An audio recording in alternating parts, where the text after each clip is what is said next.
14 million subs, y'all. What you doing?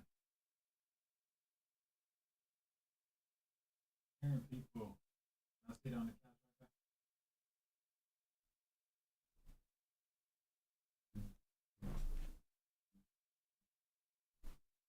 Oh, my bad. I can see you. No, I forgot. We gotta protect ourselves from the goblins.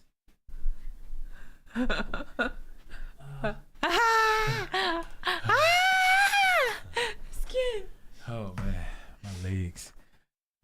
What is going on, beautiful people? It took a long time to get here, but it was well worth the wait. So you already know you love NG Tales at midnight. That's when it gets scary. So if you're interested, well, first and foremost, welcome to NG. Yep. I'm Rhea, and sitting next to me is Special K. And if this is your first time being here, welcome. If you're interested, in, no, we gotta do the intro. Okay. Welcome back to NG Tales. Where we tell your tales. Your tales. For more. Yeah. Your politically tales. grammar. We have a table full of things Junk that's gonna food. get us through the night.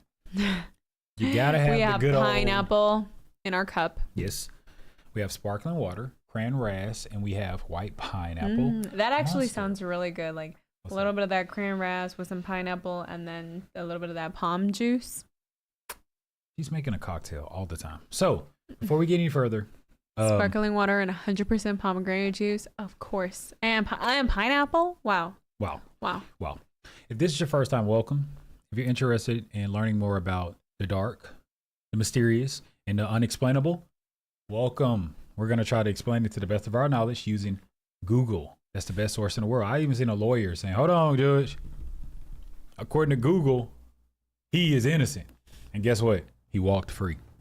So, if it's good enough for the lawyer and that felon, allegedly, it's good enough for us. So, let's get to it. Today, we want to talk about something very, very interesting. But before we get into that, my question is to you. Do you believe in magic? In magic. Witches. I believe in not magic per se. Right. But that's like, it's funny that I don't believe in magic, but I do believe in the paranormal and Okay. abnormalities. And I do, but isn't that funny though? Because it's like, can't they easily be magic too? True. Or no? I think we should start off with the, want to start off with the monster? Yeah. It's going to be in for one. Get a little taurine in us. And by no But means. does that make sense? Okay, go ahead. I'm sorry. Does it make sense that I don't believe in magic, but I do believe in like the paranormal or the abnormal?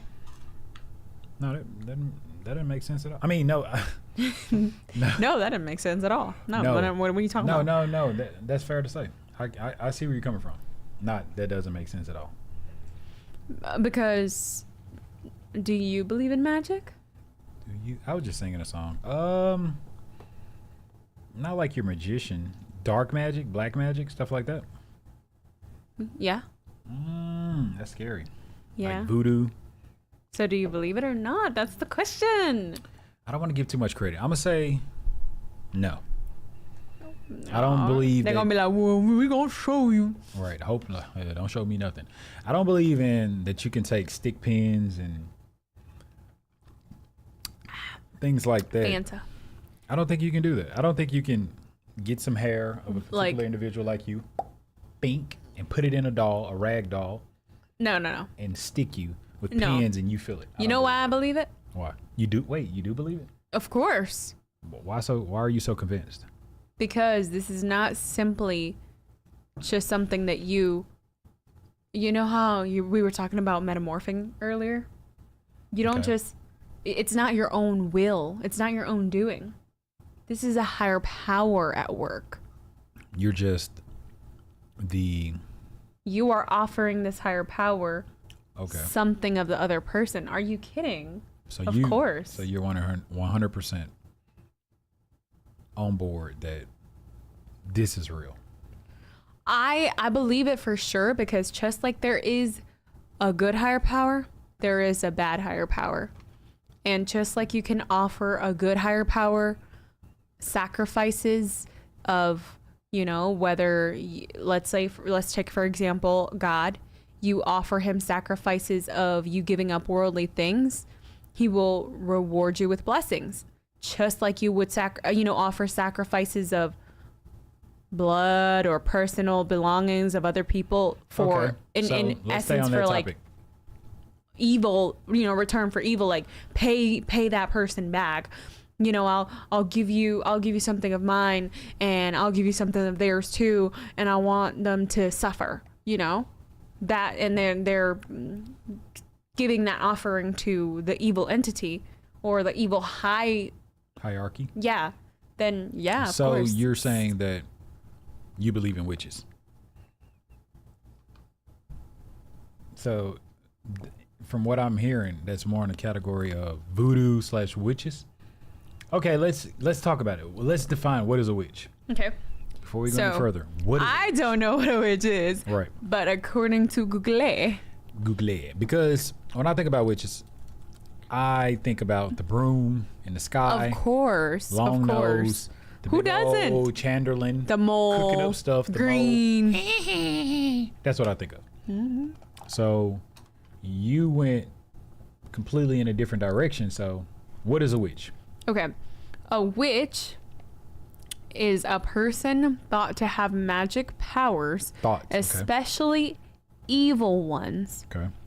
Popularly depicted as a woman wearing a black cloak and pointed hat and flying on a broomstick. Well, okay, that's not. Okay. But witchcraft. Let's see what witchcraft is, right? All right.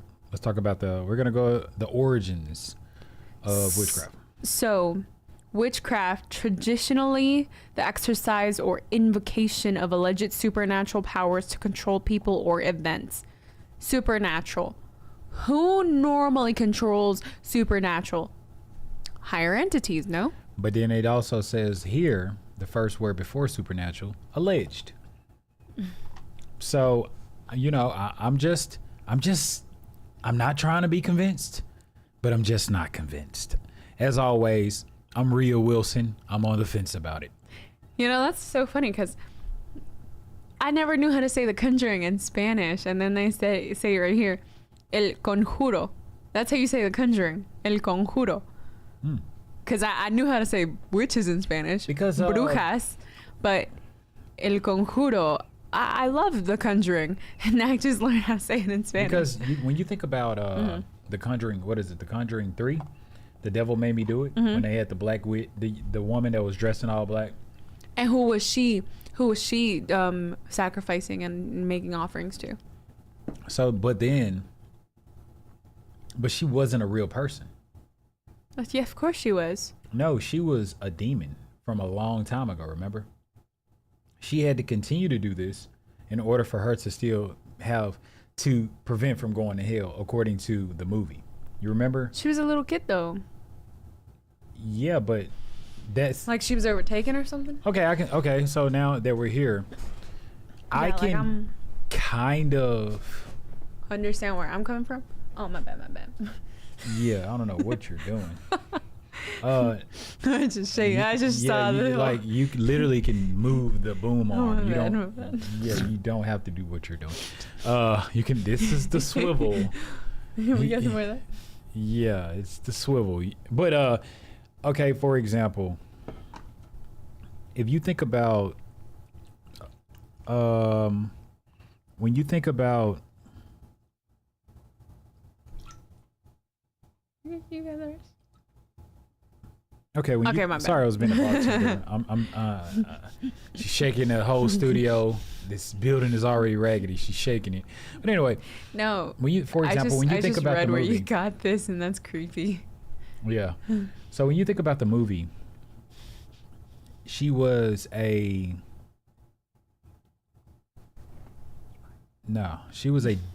demon. She asked me, did I fart? No, I didn't fart. Why are you always smelling things? You did? No. You were doing all the moving around. But anyway, in the movie of The Conjuring, The Devil Made Me Do It. This woman was very gifted in what she does, and she was in a basement. She was in a basement. She was a basement. But she was very, very gifted at what she did, and we'll get to the topic at hand. But right now, we want to kind of give like, I'm trying to understand where you're coming from, but with. Well, let me keep reading, and then maybe it'll unveil. All right. So it says, control people or events, practices typically involving sorcery or magic. Okay. Although defined differently okay. I don't want to sound slow. Disparate historical and cultural context. Just because I make him read something does not make me slow. It's just I don't want to look slow. But yeah. You don't want to look slow. You don't want people to actually see or hear you. Just you. Just you. Be you. They love you. They're here for you. But witchcraft has often been seen, especially in the West, as the works of crones who meet secretly at night, indulging in cannibalism and orgastic rites with the devil or Satan, and perform black magic. So that's where I have so much skepticism, because for one, they're saying they're cannibalist. For two, so it already puts you in a box of like you're a witch or cannibalism. Yeah, you're just like you indulge in cannibalism, and then not every witch is like cannibalistic or You think about black magic. I like the word magic. Okay, if you had all the magic in the world, what would you do with it? You would go do evil. If I had the ability to do magic, I can assure bills would be paid. Mortgages would be paid. Rent would be paid. Car, gas, groceries. The refrigerator wouldn't be able to close. But what about when your magic doesn't support that because you don't have good magic? That's what we're talking about. Bad magic. Bad magic. Okay, so wait. Because you have to really be what type of person do you have to be? Let me ask you this. Let me ask you this. If we believe that bad magic exists, then we have to believe that good magic exists. No, forget about good magic. No, that doesn't exist, because I don't believe bad. We're going to solely stay on bad magic. We're talking about witches. We're not talking about the opposite. We're only talking about witches. Bad magic. What type of person? But I would think that good magic is the one that gets you the money and all that stuff for free. So that's exactly what I'm saying. What type of person would you have to be to say, I only want to indulge in bad magic, right?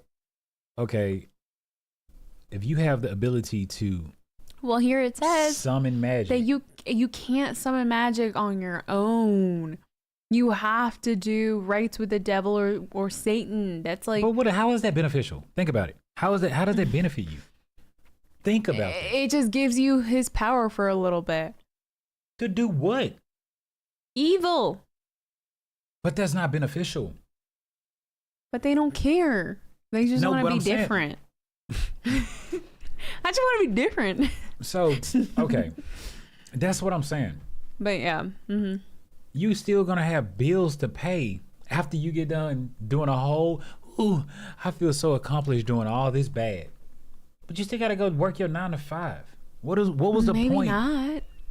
What are they going to do? They going to wish that the company shut down and they get PTO? No, they have a community. Bills still got to be paid. In that community? The real estate agent don't care about that. You don't think that in the communities that they have like far away in like little smaller towns? And I'm glad we're talking about this. And you know why? Because it's leading us to our topic at hand today. We're talking about the witch trial of Salem, Massachusetts. Am I correct? Yep, so, which is a small town.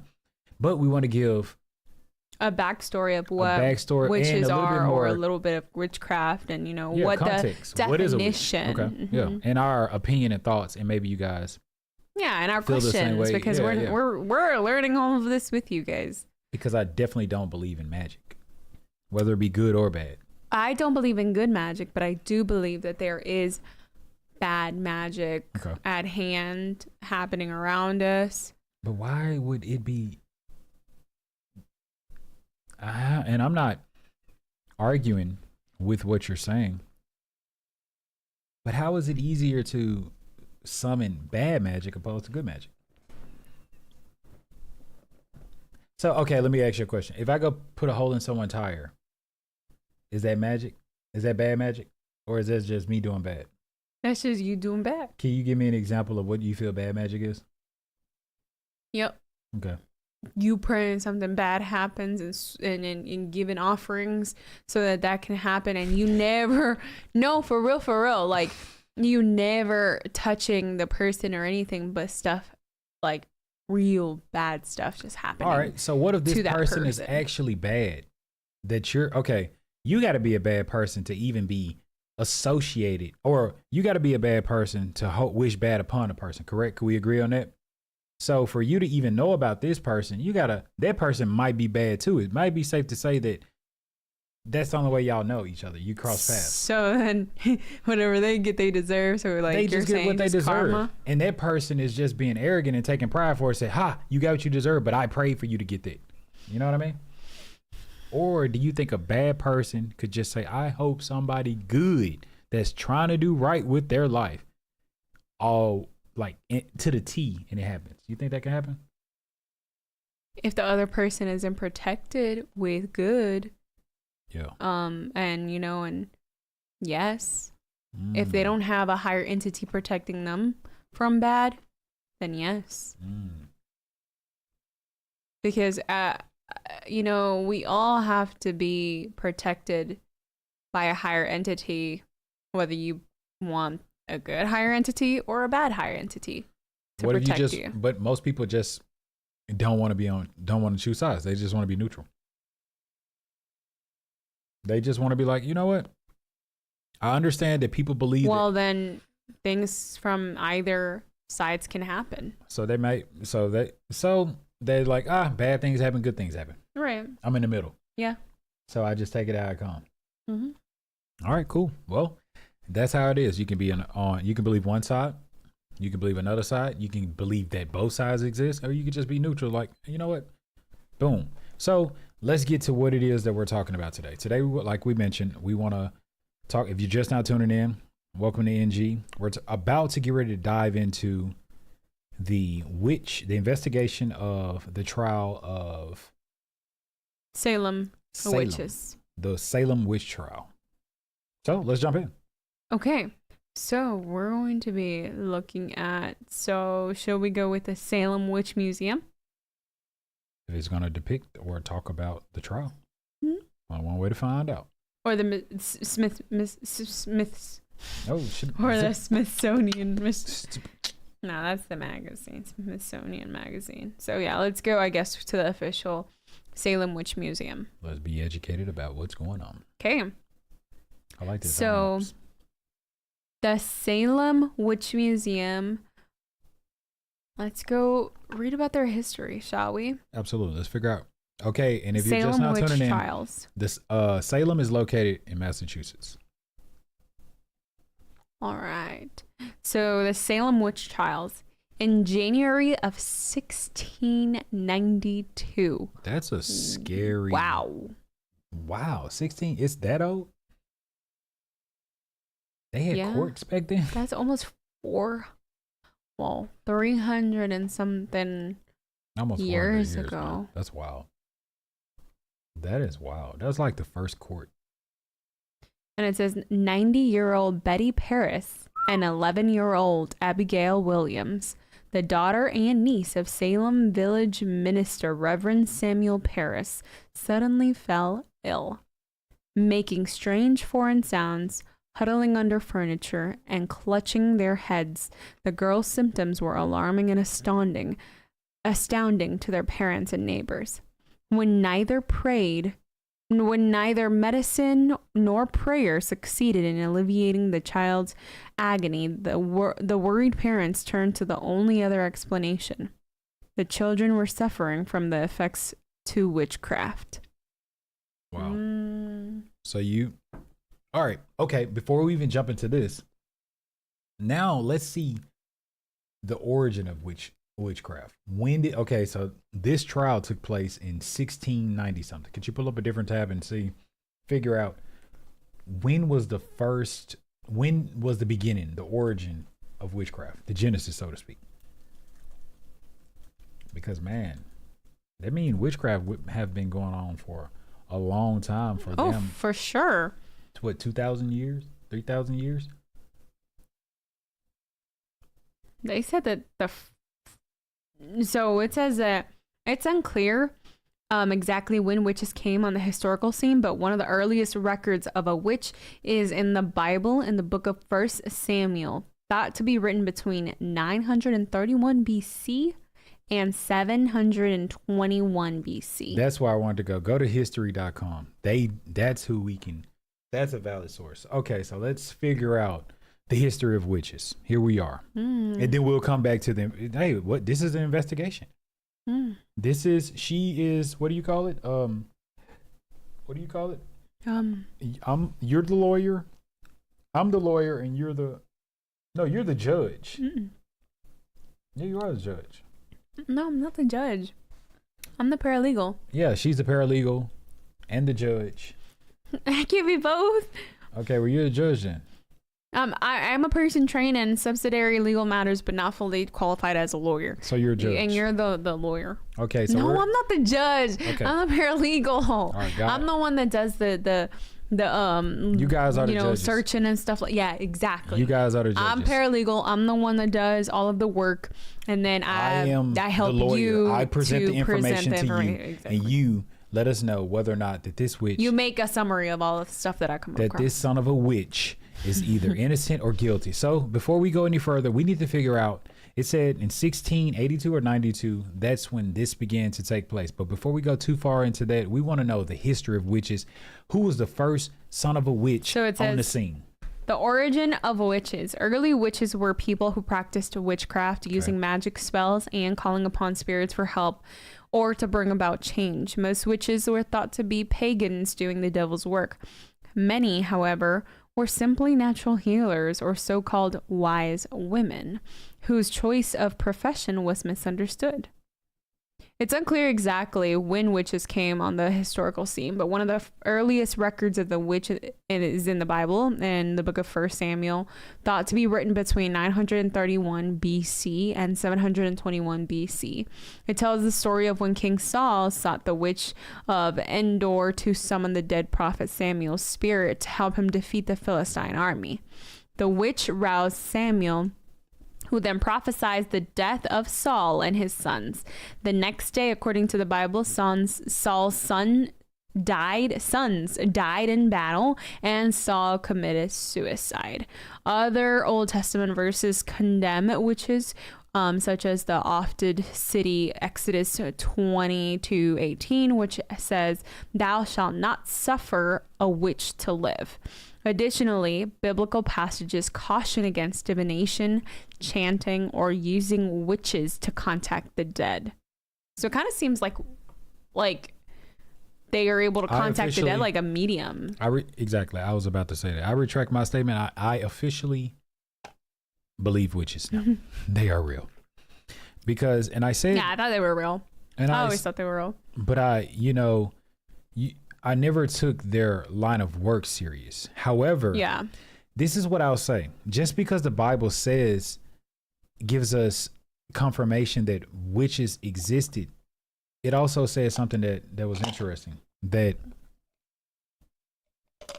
they just believed so sincerely in their own work that it doesn't necessarily mean that their work was effective. They just believed it so much so that they really thought that they could do this. They really thought that of themselves to be able to do this. Well, the biggest thing about the Bible or the mind or anything that you do is you have to believe in what you do. Yeah. With all of your might. I mean, if you do not believe in something, like let's say, for example, that you really believe that you can pass a test and you do everything in your power and you believe it. And you still get an F? You tried. That's like when somebody... Now I have to disagree with you on that because I can believe... The test was actually, That's funny because the test saying, I beg differ. You can believe all you want, my boy, but I'm about to throw this curveball at you. and it starts with the F and it ends with the, oh man, that's your grade, buddy. Well, okay, I'll say that I take that back. The test was terrible. But it's just like anything in life, right? Gotcha. You have faith in it and it comes to fruition. So you can either have faith in something good, something bad, something neutral, whatever it is that you have faith in, you have to have faith to see it through. Because if you don't have faith, then you're going to quit before you see it through. But that brings me back to the witch thing. I believe that it was a whole, like they said, it was. Oh, pomegranate. Oh, wake me up. I believe that there were women, as the witch said, women, what did it say right Wise women? No. It was air quotes. Oh. So-called. It said so-called wise women who because it says a profession was misunderstood. So it says perfectly many, however, were simply natural healers or so-called wise women. So-called wise women. So it talks about them. They just felt this about themselves. They were self-proclaimed wise women, or I don't know. Natural healers. That's not a problem. But when they go to the dark magic, the black magic, that's when it starts to get a little interesting. So so with that being said, I do now believe that these particular groups existed for a long period of time, but I'm still not convinced that they have the power to summon actually black magic. But let's keep going on. Let's figure out exactly what this says. Okay. So the second topic here that we're about to jump into is Malus Maleficarum, which hysteria really took hold in Europe during the mid 1400s. That's a long time. That's when they really took a hold of Europe during that time. Mid 1400s, when many accused witches confessed, often under torture. Even if torture doesn't mean that you're gonna get the freaking truth, man. Torture means that they're gonna say whatever you want to hear. Yeah, just to get out of the situation. Yeah, exactly. Like how many serial killers are, the known ones are, like, for example, Richard Ramirez or something. What is his name? Yeah. He was remember the also little known mini, as the Night Stalker. Yeah, like the mini. It's like a freaking. One of his victims was said to, like, he not tortured, but like made her plead and devote like love to Satan or the devil or something, right? Like it was something like that we had read or seen. Self-preservation. It's about life or death at that point. At like particular point, you just want to survive. This is clearly a sick man. Yeah, definitely. Who is in my home, invading my waking you up. Yeah, think about just think about this. Waking you up in the middle of the night, and you're a vegan, and you wake up to this random guy standing over your bed. Tell me you love steak. Tell me you just dreaming about a Tom and Jerry. I was like, where are you going with and you're a vegan. And you're a vegan. And you just profess your love to a juicy Tom and Jerry steak that the bulldog always be eating with the little grill lines in. I'm not gonna lie, I love steak. I will have a steak right now. Give me 2 of them. And I say this personally out of experience as a vegetarian. I will tell you that absolutely. I will bring me that steak. I will eat it in front of you. I eat it raw. I'll bite the cow. The cow like move. Oh, man. That's just self-preservation. That is wild. That people would try to do that, but because I'm not gonna lie, I feel like nobody really, really hates meat. They probably just love animals more. Wow. Yeah, definitely, sure. Then sure. They love to eat them. Right. So probably that's just it. They feel and then there are a lot of different reasons. We too, live in a different time. It's not necessary to eat a cow. Like, bro, this big. You don't need that large for survival. Animal. I don't need to eat a quarter pounder. Like, no, it's not worth it. Let him live. You know what I mean? Like, that's how they're looking at it. But to each his own. Yeah, for sure. Yeah, okay. With hysteria. All right. Took over Egypt, 1400. Okay. So they often under torture to a variety of wicked behaviors. They confessed, right? And then within a century, witch hunts were common. Imagine. Let's all pitchforks and everything. Let's go on witch hunts, right? That's where the broom came from. They started to turn into the Jetsons. Witch hunts were common, and most of the accused were executed by burning at the stake or hanging. Single women, widows, and other women on the margins of society were especially targeted. So this sounds like they were on the hunt for anything. Yeah, that don't sound like witches. That just sound like any. They single probably women, tried. They tried widows. Wow. Widows are often gonna, sob and cry or seem kind of sad and down all the time. Absolutely. And that doesn't necessarily mean that they're practicing some evil sort of, magic, or that they're believing something that is not. It just seems that they lost somebody that they really loved. So and I mean, we have they're not gonna be around just lollygagging, laughing. You hear? Caca. We have witches on trial, and she seems as if she's defending the witches. They're sad. They just need they're misunderstood. Okay, they are. Yeah, but that's it. Looked like now I know where the old term comes from, witch hunt, because like these women literally are single. If you're single, widow. If you or women on the margins of society, or the margins of society were especially targeted. Or if you have acne, that's where the boil on the nose came from. If you have acne, sorry ladies, they're coming for you. But all right, carry on. Let's see what they got.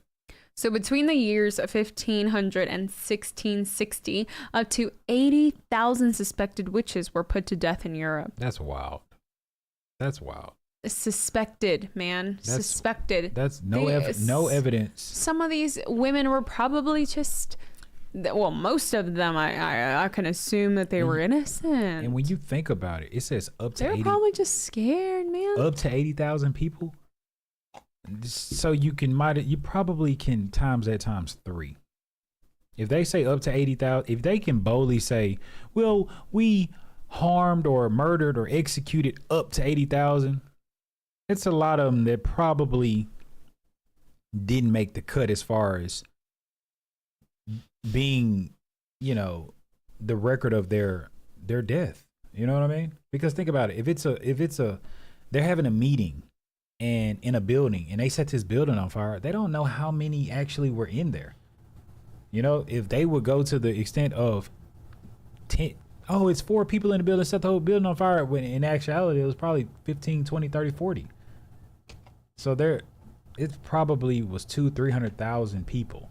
If they can boldly say it was suspected to be up to 80,000, I'm pretty sure it was well beyond 80,000. You know what? Women. The thing about this, the thing about history is, man, where there are a lot of mass murders. Yeah, that's all it is. That didn't even include.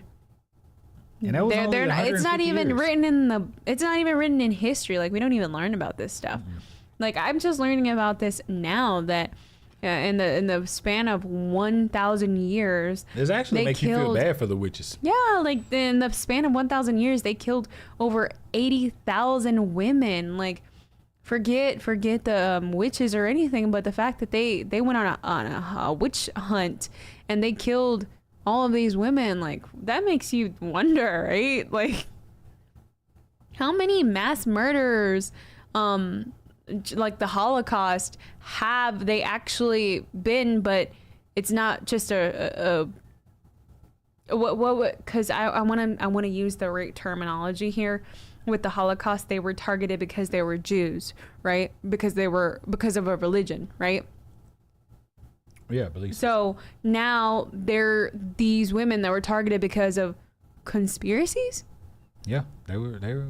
So like, these are all mass murders happening around history. But this is actually not included in history because this is it was demonized. It was like exactly. So this could have been equivalent to Satanists. Up to 100,000. But they're not going to include this in history. They're not going to teach us about it. No. Well, no, because it's something that was more so associated with evil, foul play. I keep on hitting my thing. It was associated with foul play, so foul behavior, foul belief systems. So it's okay then. Well, technically not. in history It's just it was that so we long don't know ago. about it. Yeah, it was so long ago. Yeah, that's true. So, well, let's continue to hear about what's going on. What makes a witch, and why were they such a threat during that time to where they felt they had to kill up to 80,000 people, according to this documentation? Well, it says that around 80% of them were women thought to be in cahoots with the devil and filled with lust. Well, I can see that.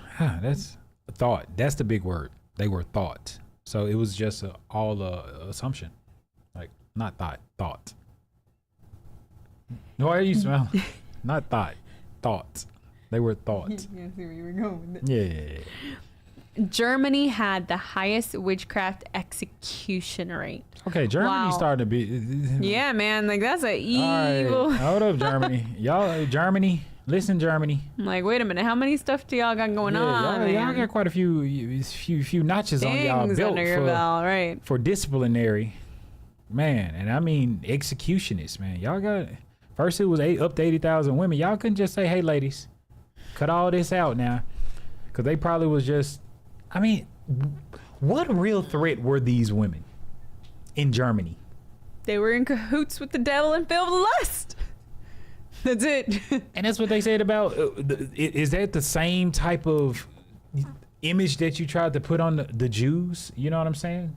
To get Yeah, people right. to rationalize this Like they were in dark, cahoots with like. sad, mass genocide of an entire group of people.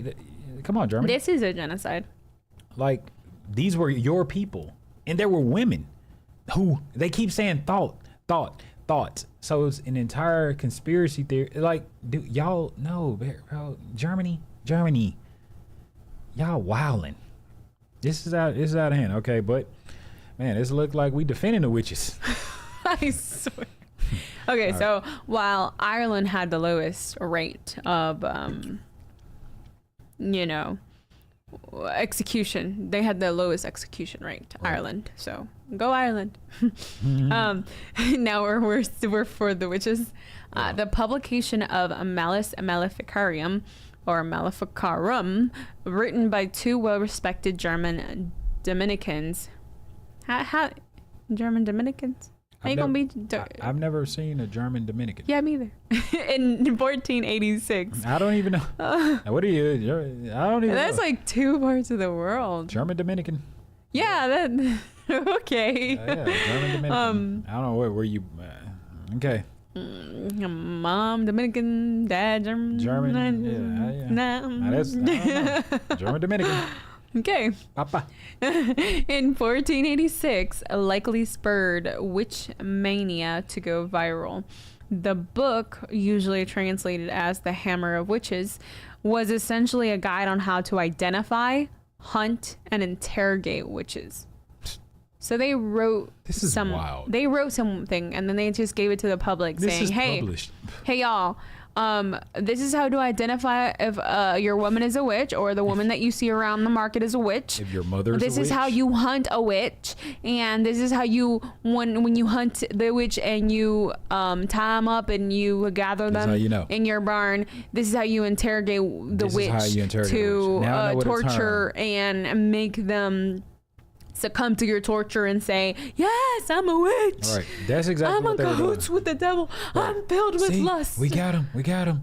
And that's where the term "you son of a witch" came from. You know what I mean? Because No, it didn't. you daughter of a witch. You witch. You evil witch. That's exactly where that term came from. It had to be. And that was probably the low. You want to know something? That was the lowest thing you could call a woman at that particular time, because you could be executed if you were called. If somebody could say, "Oh, that witch." Yeah. That person, they're gonna that's execute, evil there. That's yeah. evil. That, Because they called you that. Because Yeah. you couldn't just throw that around No, you couldn't just throw it during around. the witch You hunts. You couldn't You couldn't just, because then couldn't that's just- yeah. it's not no longer suspected Right. that you're a witch. Now you're gonna be hunted. Now you're gonna be hunted. And because and now you have to because prove your somebody innocence. said something Right. They about lied on you. being a witch, Especially if and- you're a respected person. If you are a respected person and and you you're say saying that you person's a witch. Yeah. somebody under the margins of society Yep. that is classified as lowly, widowed, single. Wow. That witch was innocent. You know what? I feel like women had a lot to do with this. Simply because how easy it was, like how we just thought about that. Maybe this was a married woman to a reputable man, Right. and the man looked at that He liked her. woman, Yeah. He probably got eyes for her. yeah, and was like, And she looked like and she saw that oh, okay. her husband was falling for this. glancing, at this beautiful woman that was who is single or widowed Yep. or that's probably exactly what happened. Man, lowly. these witches are innocent. oh man, We was here to crucify the witches. I know, man. So Malus Maleficarium labeled witchcraft as heresy and quickly became the authority for Protestants and Catholics trying to flush out witches living among them. For more than 100 years, the book sold more copies of any other book in Europe except the Bible. All right, Salem. Oh, then it introduces. And then it introduces what we're here to talk about today, which is the Salem witch trials. As witch hysteria decreased in Europe, it grew in the New World, which was reeling from wars between the French and the British, a smallpox epidemic, and the ongoing fear of attacks from neighboring Native American tribes. Let's talk about this before you go any further. Mm-hmm. I heard smallpox, right? This Yeah. one, pomegranate. Yeah. Do we have any more of this? Nah. Then yeah. I heard smallpox. And I want to stop there. Okay. And this is what I was saying about earlier. Oh, you better not have, treated people for smallpox and cured them, because now you're a witch. You're a witch, or witches took the credit for creating this new epidemic. Let's fast forward in today's time. Well, I won't use today's time because we already know why, but you'll know where I'm going without me mentioning it. Let's say in today's time, without the internet, without all of these fact checkers and all of this, what is the word? Censorship. Imagine someone saying, I conjured up this, we'll say for the sake of this disease, the smallpox, and I'm going to cast it upon everybody in your family, or your their camp, community. And they get it. And you seemingly don't get it. They're like, this person is really a witch. This person is truly a witch. So this person was so evil, they just took on this identity. In actuality, they really didn't have power. And that's what I was saying in the beginning. That they don't really have power, but they probably it's like the movie Easy A. You remember how she took on this role of being an adulterer, but in actuality, she never slept with anyone. Mm-hmm. She just like, I'll just play the role. It's giving me the attention I want. I'm popular. People are giving me things in exchange, and I don't even have to do anything. I'm getting the strife already as an adulterer, but I'm also getting the gifts and the luxury and the attention as an adulterer from those who secretly desire to do these adulterous things with me. So I feel like I'm so happy that you said that, because guess what? The tense atmosphere was ripe for finding scapegoats. You see what I mean? So that's kind of what I was leading up to. Probably the best known witch trials took place in Salem, Massachusetts in 1692. So that's how we got there. You see how we were, at first we was in the 1500s, and then from 1500 to 1660, 1,060 years, that 80,000 women were executed because they were quote unquote witches, when in actuality they were just mourning women, widows, and single women that we came up with the conclusion, including you all believe this, maybe, hopefully, because of our great evidence that we're presenting to you, that these women were just jealous and they just saying, she's a witch. Oh, that witch. Oh, Yeah. that witch. Oh, she like my man. Yeah, I mean, You witch. that's what it sounds You like, witch. man. Oh, witch, please. I wish a witch would. Okay, sorry. I'm just saying, that's how I'm thinking that was going on. Okay, so it reads, the Salem witch trials began when 9-year-old Elizabeth Parris and 11-year-old Abigail Williams began suffering from fits, body contortions, and uncontrolled screaming. Today, it is believed that they were poisoned by a fungus that caused spasms and delusions. Wow. As more young women began to exhibit symptoms, mass hysteria ensued, and 3 women were accused of witchcraft: Sarah Good, Sarah Osborne, and Tituba, I'm sorry. Tituba. An enslaved woman owned by Paris's father. Tituba confessed to being a witch and began accusing others of using black magic. On June 10th, Oh, time out. So Tituba was a snitch. she confessed to being a witch and began She accusing confessed. She probably confessed, just like people probably confess in an interrogation room. I think, in my opinion, because we're in the court of law, that Tituba, in actuality, just took a plea deal. She didn't want to take it to trial because she knew the consequences were probably death. So she like, okay, if I confess, will y'all just give me lashes or a slap on the wrist and let me be free? And she was already enslaved. And She was an enslaved woman. So she was probably she like, thought being, confessing to being a witch was better than what she would get as an enslaved woman. So yeah, you're 100% right. she probably, then that's what she did. I feel like that's what she did. And she said, okay, But I'm not going down alone. I'm not going down alone. So I'm going to lie on some people. Because that's what a snitch does. A snitch is a person that does she crime. began accusing others of using black magic. Accusing people. Oh, So- man. Scapegoats. On June 10th, Bridget Bishop became the first accused witch to be put to death during the Salem witch trials, when she was hanged at the Salem gallows. See what I mean? Ultimately, around 150 people were accused and 18 were put to death. Women weren't the only victims of Salem witch trials. 6 men were also convicted and executed. That's the first time that we hear about men during the history of witches. That's pretty weird. Massachusetts wasn't the...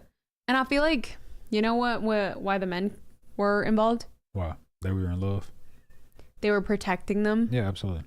They were providing for them. They probably were like, think about it. this is wrong. It's the 1600s. Yeah. They needed men to provide for them because they weren't going to be able Shelter to. 'em. Exactly. They probably realized like, man, these women are not what people are saying.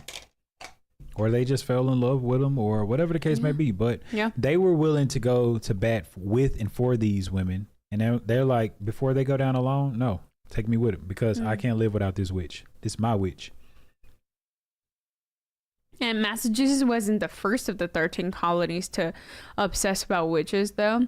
In Windsor, Connecticut, in 1647, Alice Young was the first person in America executed for witchcraft. Before Connecticut's final witch trial took place in 1697, 46 people were accused of witchcraft in that state, and 11 were put to death for this crime. In Virginia, people were less frantic about witches. In fact, in Lower Norfolk Country in 1655, a law was passed making it a crime to falsely accuse someone of witchcraft. Finally, I was about to say that. And what year was that? 1655. 1655. A law was passed. A law was passed that you can no longer lie on people you Falsely don't. accuse someone You of can't witchcraft. lie on people you don't like and say, because it was, you know Finally. why? It was just running rampant. You could just bump into somebody and they get your little cute shoes dirty because they was walking on mud at the time. Oh, you witch, witch, witch, witch, witch. You know what I mean? They're like, Susie, this is your 19th person you convicted as a witch. We done hung 90% of the people. We can't keep doing this, you know, Of because course. I can assure that the elites were really taking advantage of this system.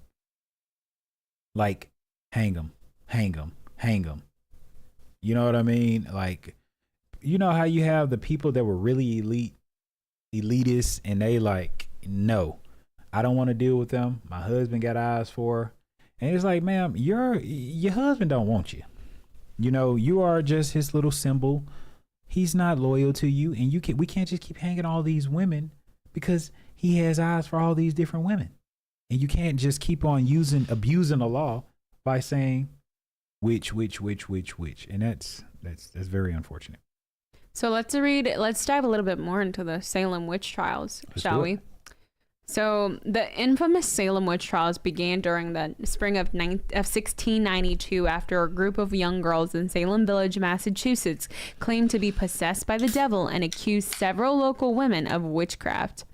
As a wave of hysteria spread throughout colonial Massachusetts, a special court convened in Salem to hear the cases. The first convicted witch, Bridget Bishop, was hanged that June. 18 others followed Bishop to Salem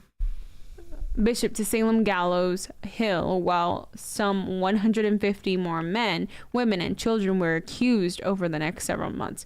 What do the children have to do with this? Man, it's insane, man. I'm really starting to understand that whole witch hunt analogy. So it says, by September 1692, the hysteria had begun to abate. The public opinion turned against the trials. Though the Massachusetts General Court later annulled guilty verdicts against accused witches and granted indemnities to the families, bitterness lingered in the community, and the painful legacy of the Salem witch trials would endure for centuries. So it says that belief in the supernatural. So what caused the Salem witch trials? Okay, this is what caused it. The belief in the supernatural, and specifically in the devil's practice of giving certain human witches the power to harm others in return for their loyalty, had emerged in Europe as early as the 14th century and was widespread in colonial New England. Okay, so sorry to cut you off there, but listen to based off what you just read, you mentioned witches would summon or do the work of the evil one, right? It was as simple as just saying that person's a witch, and you could cause them to be murdered, whether they're innocent or not, because now I don't believe in witches. Like, now that goes back to, I believe that people probably thought they could do supernatural things, but I would be like, nah, you're not Chris Angel, but these people, most of them sound as if, based off the information, that they were innocent. Yeah, 100%. Yeah, it sounds like it. It sounds like this whole scary witch, they can have all these power. I don't, because we have yet to be presented with evidence. No evidence. It sounds like a lot of innocent women that were just misunderstood were slaughtered. That's what it sounds like. So it says that in addition, the harsh realities of life in the rural Puritan community of Salem Village, present-day Danvers, Massachusetts, at the time included the after effects of a British war with France in the American colonies in 1689, a recent smallpox epidemic, fears of attacks from neighboring Native American tribes, and a long-standing rivalry with more affluent communities of Salem town, present-day Salem. Amid these simmering tensions, the Salem witch trials would be fueled by residents' suspicion of and resentment towards their neighbors, as well as the fear of outsiders. And then this is where it comes in, like, what actually happened. So that, we know the 9-year-old girl, Betty, and the 11-year-old girl, Abigail, the daughter and niece of Samuel Parris, the minister of Salem Village. So those two little girls began having fits, including violent contortions, uncontrollable outbursts of screaming. And after local doctor William Griggs diagnosed bewitchment, how do you even do that? It sounds like Dr. Fauci. Yeah, like it sounds like he just made it up, like, oh, this is what's going on. This is what they have. Yeah, it sounds, but unfortunately, that's what I'm thinking, that they would take someone of status and notoriety, someone that was well respected, whether it be a judge, a doctor, a dentist, a lawmaker, a senate, a sheriff, and say, hey, there was bewitchment. Oh, that's what it is. No wonder these women acting crazy. And I don't know why they were so focused on executing these women. Like, what was the point of labeling them this? Why were you there trying to get rid of them? So this was like a literal doctor saying, Yep. this is they're having fits, contortions, and uncontrollable outbursts because bewitchment. No other reason but bewitchment. Yep, bewitchment. No fungus. Yep. No mold. No. The doctor didn't even do this. He didn't even do this. No, he just looked at him. Bewitchment. He said, bewitchment. I know he smelled. Yeah, he didn't even. Wow. So it says, in late February, arrest warrants were issued for the Paris Caribbean slave Tituba, along with 2 other women, the homeless beggar Sarah Good and the poor elderly Sarah Osborne, whom the girls accused of bewitching them. These were the little girls that said, they did it. They did it to us. They did it. Those 3 did it. And unfortunately, you can't even. What did they do? Like, what was the? So this is crime committed. This is how the hysteria spread. So it says that the 3 accused witches were brought before the magistrates, Jonathan Corwin. I don't think that their names really matter here, and questioned even as their accusers appeared in the courtroom in the grand display of spasms, contortions, screaming, and worthing. Though Good and Osborne denied their guilt, Tituba confessed, likely seeking to save herself from certain conviction by acting as an informer. She wanted to save herself from certain conviction by acting as an informer. She claimed that there were other witches acting alongside her in service of the devil against the Puritans. Self-perversion. So, but the gates are pumping. Self-perversion. And it says that, where was I? As hysteria spread through the community and beyond into the rest of the Massachusetts, a number of others were accused, including Martha, Rebecca, both regarded as upstanding members of the church and community, and the 4-year-old daughter of Sarah Good. Seriously, guys, a 4-year-old girl, a baby girl who doesn't even know right from wrong at that point. She doesn't even know how to speak clearly. And y'all are already convicting her. She said, Goo Goo Gaga. That's a witch. That's a witch. She said, Baba, Mama, Binky. That's a witch. So, like Tituba, several accused witches confessed and named others. So they thought, maybe we'll get away with, if it's too many witches, they can't do anything to all of us. So we might as well just keep on naming her too, her too, her too, her too. So it started with her too, now it's me too. But guess what? Unfortunately, that plan backfired. Because they said, we can get all y'all. You said 30,000 of them? We can do it. That's unfortunate. So the trial soon began to overwhelm the local justice system. In May of 1692, the newly appointed governor of Massachusetts, William Phips, ordered the establishment of a special court of oyer to hear and terminer to decide on witchcraft cases for Suffolk, Essex, and Middlesex counties. Presided over by judges including Hawthorne, Samuel, William, the court handed down its first conviction against Bridget Bishop. On June 2nd, she was hanged 8 days later on what would become known as Gallows Hill in Salem town. 5 more people were hanged in that July, 5 in August, and 8 more in September. In addition, 7 other accused witches died in jail, while the elderly Giles Corey, Martha's husband, was pressed to death by stones after he refused to enter a plea at his arraignment. That's pretty gruesome. Stoned. They turned my man into a Panera Bread. Why'd they do him like that? Okay, but before we move on, I'm not hearing a trial. I know. All I'm hearing is execution.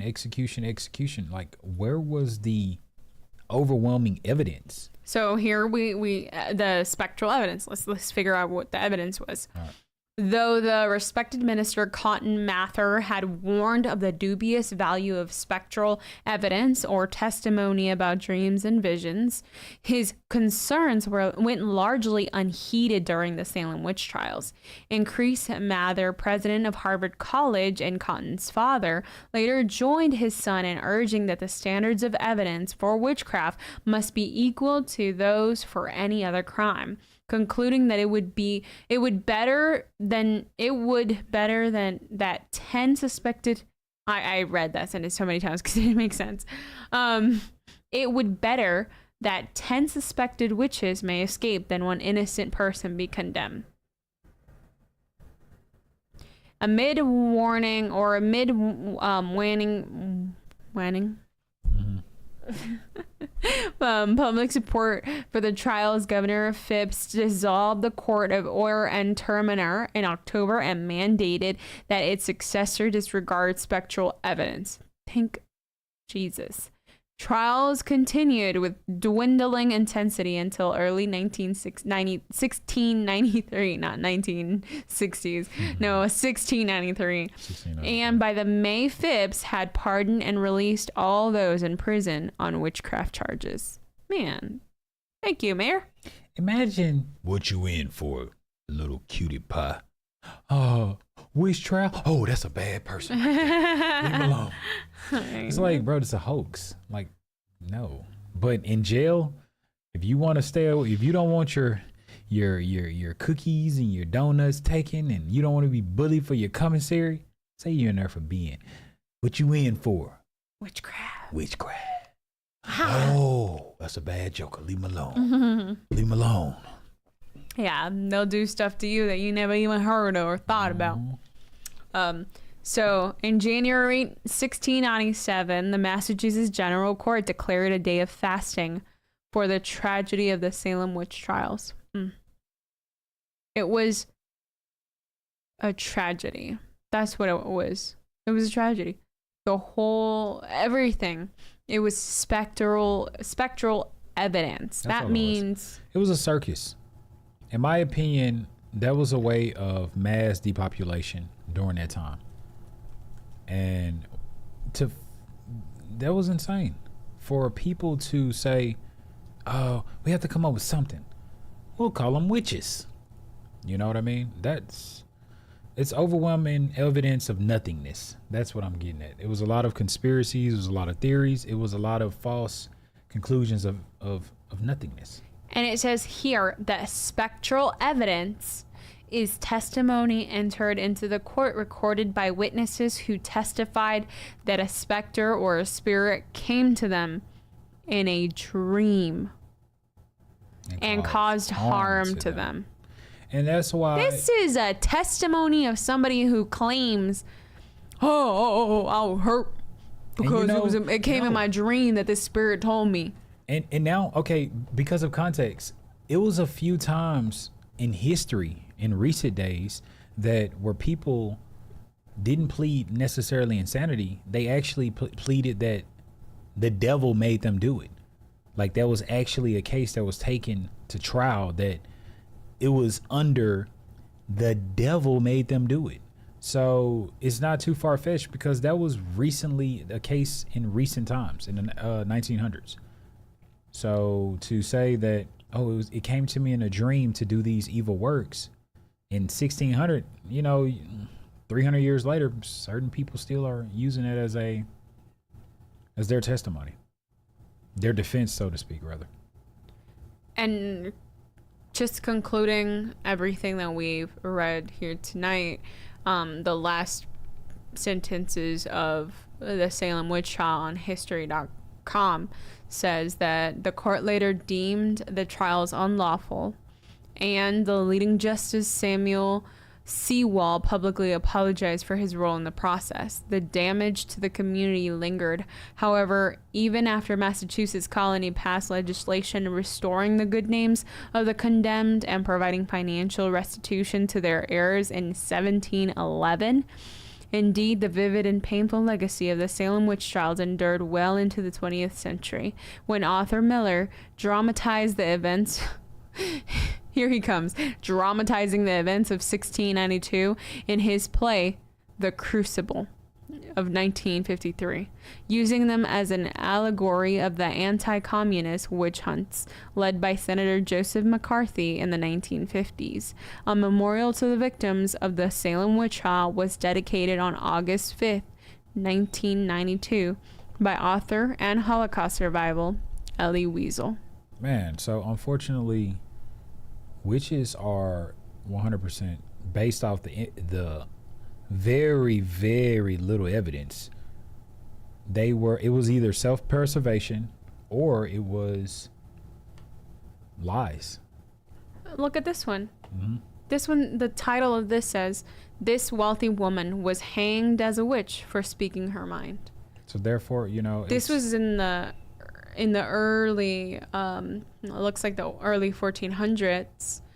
Yeah. That they hanged her just for speaking her mind. So pretty much, if you went against the status quo, if you went against their agenda of what it was they wanted to perpetrate, or listen, this is how we're going to speak, this is how we're going to think, this is how we're going to act, this is how we're going to behave. If you do anything that, we're going to label you as the worst thing possible. And by law, we can crucify you. We can execute you. And that thing was called a witch. So I feel that's how they controlled it, people. You know what I mean? Like in today's time, they'll call you something and you could be canceled. You could be socially executed. You could be socially crucified. But not necessarily physically, but even back then, obviously that's what took place. I really do believe, based off the very underwhelming evidence, that Underwhelming, for real. these people were innocent. It was just they were misunderstood. Maybe it was a few loonies and koopies during their time, but I feel like a lot of people were just, even right here it says witch trial, guilty until proven innocent. Like Like, come on, you have to prove to us that you're innocent. because there's so many testimonies Right, our mind is against made you. up. Our mind is made up. So you have to prove to us why you're innocent. But the reality of it, no matter what you say, unless you tell us more people that were practicing this in front of you, quote unquote, lie to preserve yourself. So it was like that. It was, you give up 10 people to save one. Just think about it. If 8,000 people give up 10 people, there's your 80,000 people there because they're trying to save themselves. So tell us 10 people that did this practice with you. Susie, Rebecca, John, Quincy, Samantha, Angel, Adam, all these different people. I'm sorry if I said your name, but maybe in a past life, they would have called you a witch and you would have been in some trouble unless you got on the broom and got on out of there. So yeah, based off what we just read, I feel like a lot of people, this was just cruel, and witches really aren't bad people. They were just lied on. That was just a word. It was just a term to demonize you. It was just a term to demonize you to get this dark outcome.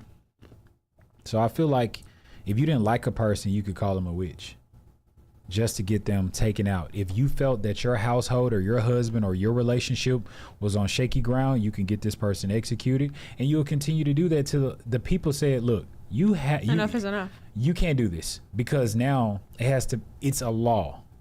It's a law now. You can't just say anybody's a witch. Which I think at the end of the day, it did help. Like history.com does have a title of a blog on the topic of how the Salem witch trials influenced the American legal system that we use today. Yep. Hold on. Stay with us, guys. I'm giving you a new battery because we still got some juice. We're still here. Stay with us. My pineapple's purple. We're still here. We're back up in 5, 4, 3, 2, 2.5. Kaboom. Boom. Shakalaka. There she is. Did a great job, paralegal. Me? Yes.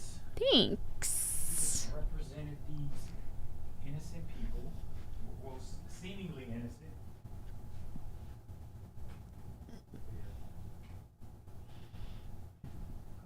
unfortunate that They can't hear you. No, I said that was very unfortunate that they kind of went down like that. I know, but they can't hear you. Well, as long as they can see you, I'm just making sure.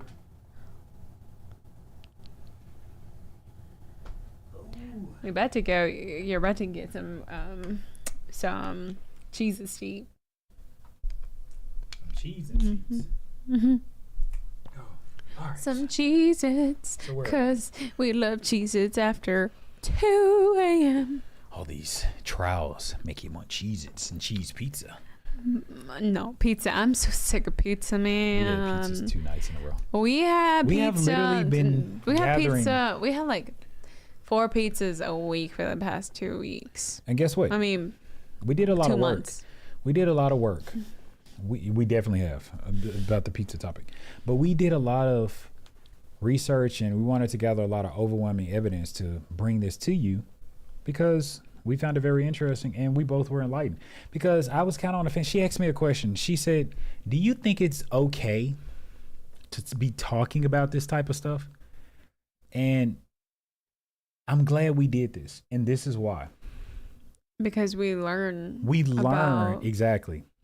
We thought that witches or witchcraft and all of these things were quote unquote evil. Yes, you do have evil people out here, but I think historically they have been lied on and demonized. And I'm kind of convinced that based off the underwhelming information and evidence that was, given, that man, everybody wasn't guilty. Yeah, I'm sure there's a lot of bad ones, but like Tubi did, she said, "Look, I'm trying to preserve myself. So and so did it, so and so did it, so and so did it." So it's like, dang, those people were probably innocent that were crucified. They were innocent of what everybody's innocent when it comes to being called a witch. Like, we don't even know what a witch is. Because I still don't believe that you can, do power. Like, I don't believe it. And based off what we just read, It's not helpful to now believe it. I mean, it further proves my unbelief in yeah, they have the it's power not. to summon evil. Now it's like, okay, evidently there is not enough evidence in history Right. that says that yes, We should fear them. witches are real, witches are Right. demonic, witches are possessive, Right. witches are this, witches are that. It's more so in From- history how It was all a hoax. The doctor said, "Yeah, that's a witch right there." Yeah, you saw. they How were bewitched. you saw how she walked. Point blank period. You saw how she walked. She sneezed. She sneezed. Oh, yeah, bewitched. You know what I mean? So definitely not convinced, especially with the information based on it. So we definitely thank you for tuning in. But before we go anywhere, we're not going because we just switched this better. We got some more talking to do. So let's read some of the viewers or some of the people how they feel about their witch encounters. So let's see what they have to say. Because you guys and gals are always on point. So let's hear about your witch stories. So we thank you all for writing these great letters that we love to read via live and online and share with the family. So listen, follow us on any platform that you would like. Let us know. We'll give you our email so we can read your story. We want to know if you had any encounters that can kind of not necessarily convince us, but open up our mind too, because right now we're not convinced and we're not trying to be convinced. However, you might have experienced something personally that you might want to share, because that's what NG is about. NG Tales, where we tell your tales. So let's see what some of our good people had to say to us. We're going to share your tales. So what do you have? All right. All right. So it's talking about What does it say? psychic and mediums. I don't see witches on here. Do you see?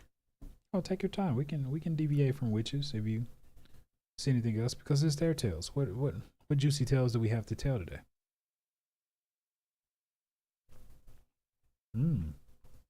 This pineapple is juicy with Yeah, with like sparkling, no? Sparkling and pomegranate and Munster. Because we don't do alcohol. We like to drink pomegranate, Monsters, and cran ras and pomegranate, I guess.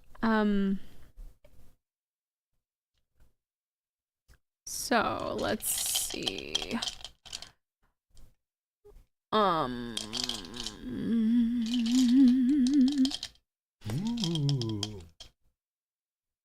Uh-oh. She hates men. I actually want to see what this is about. Oh no, baby. I guess she hates men is gonna have to wait.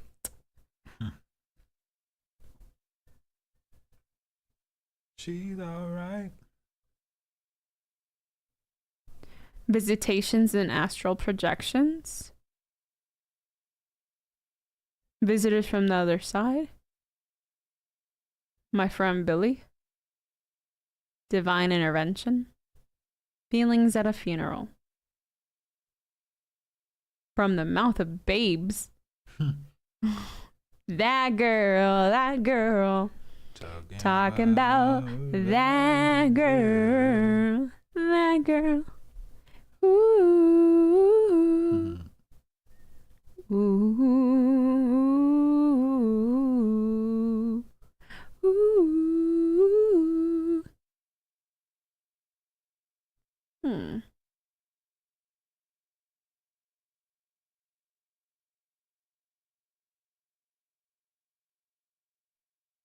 So is this spirit not at peace, wanting communication?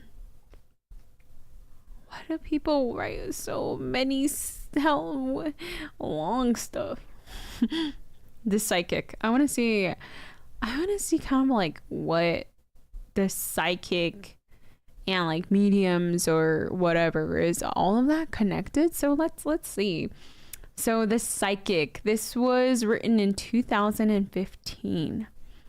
So this is my first post on this site as I am new, but Welcome. Thought I could share my story. Share it. My dad's always been involved in the paranormal. He used to even be in a ghost hunting group where he has traveled all around the UK investigating different locations. I have had my fair share of paranormal experiences over the years, but nothing that has yet scared me. This one story involves my parents going to see a psychic. My mom is from Scotland but lives in England with me. My dad and brother, as my dad is from England, anyway, back in October 2013, my mama's brother passed away, who lives in Scotland. It was a big shock on the family, and it wasn't expected. Basically, he went to play dominoes one night with his friends, said he didn't feel well, went home, and on the next day he was found dead on the couch as he suffered from a heart attack during the night. This had a big strain on our family as we lived in England and we weren't able to go to Scotland until his funeral.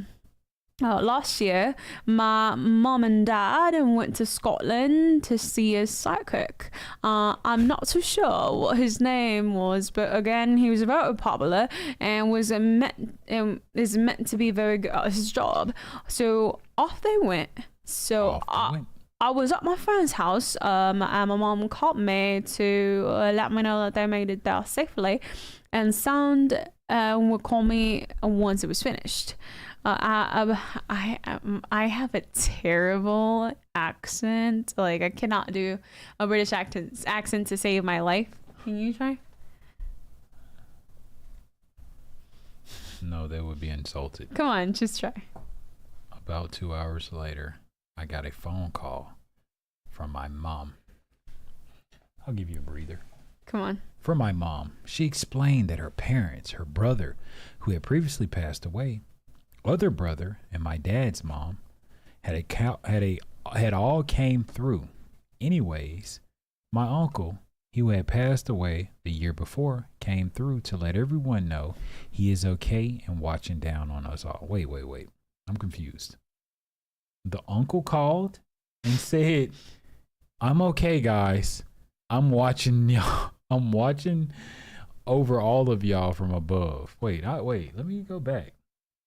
Anyways, my uncle who had previously passed away, other brother, and my dad's mom had all came through. Anyways, my uncle who had passed the year before came through to let everyone know he is okay and watching down on all of us. But it was her uncle, right? Yeah, this is like the psychic though. Oh, okay.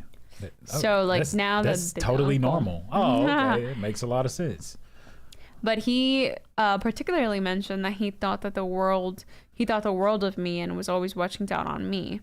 This made me laugh as I could imagine his face watching down on me whilst I'm down in the town in clubs or at parties watching me doing crazy things and dancing like a nutter. Okay, pause there. So this is the conversation from the psychic, right? This is her own, like, I think she's like, okay, this made me laugh because they were all at the psychic or with the psychic. So is the psychic pretending to be the medium? That now, yes. Now that's witchcraft there, because they're doing this for monetary gain. So I feel as if a psychic is pretending to have this supernatural power to be a median between the dead and the living. And that there is not only manipulation, that is also quote unquote witchcraft, because you're lying. I do not believe that her uncle is looking down upon her, especially while she in the club turning up, and he's proud of her. I know. He know what she doing, because she said it herself. She said, well, while I'm down, I'm in the town in clubs or at parties watching me do crazy things and dancing like a nutter. Whatever that is, ha ha. Anyway, he mentioned one particular thing which still I think about to this day. The psychic went on to tell my mom that my uncle wants her to know that her daughter was out one night with a group of friends when a big fight kicked off between some of my friends outside a pizza shop. The psychic went on to tell my mom that I would understand what he was saying. He continued by saying I didn't want to get involved in this fight. The next thing I know was that I was in the other side of the road. The psychic told my mom that it was my uncle who guided me over this road to stop me from getting involved. Hurt?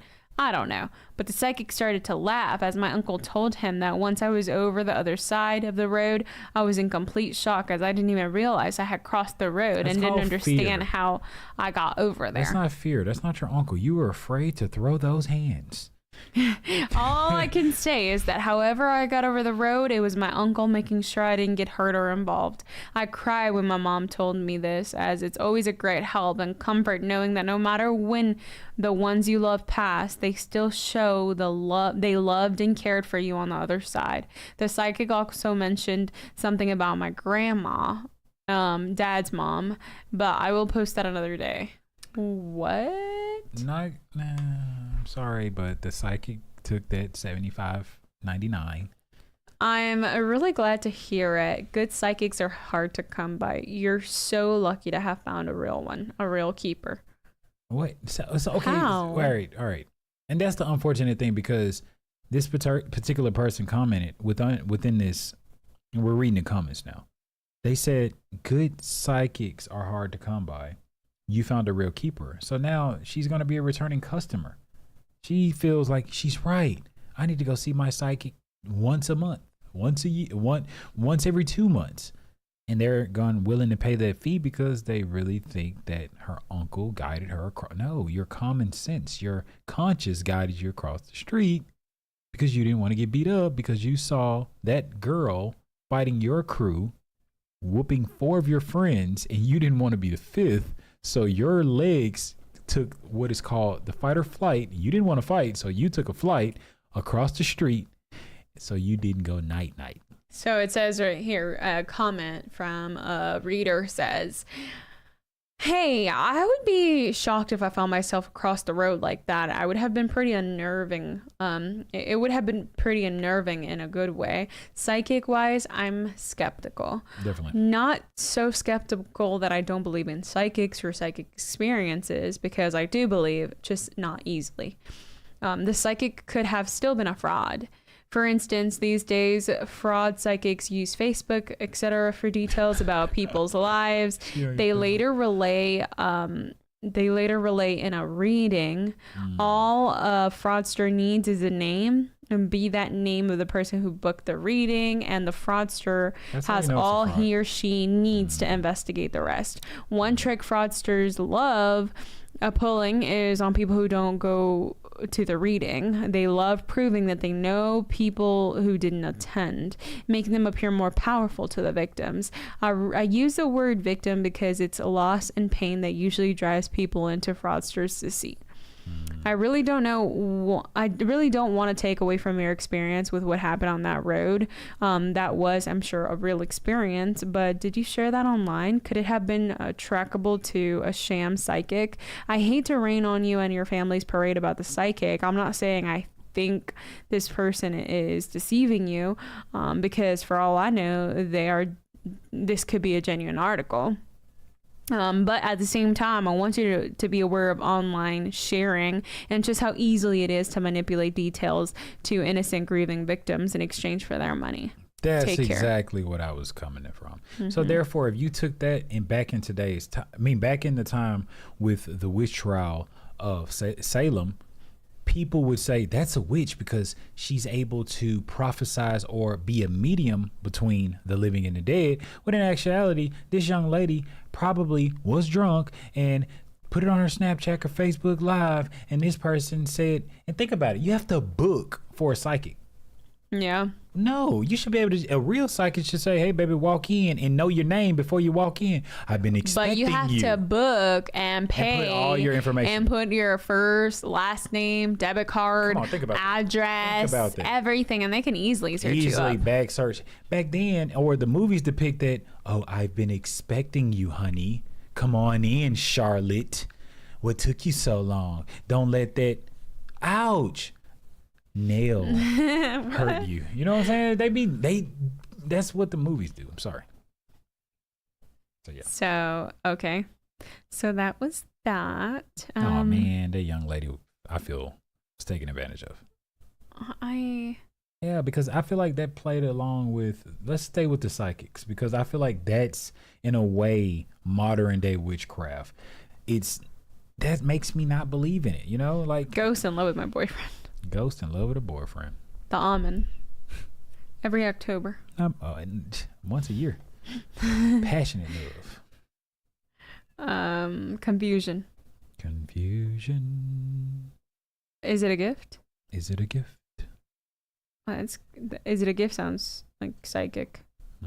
Okay. So it says, I have read some of the ghost stories here, and I am very pleased how expressive people are on this site.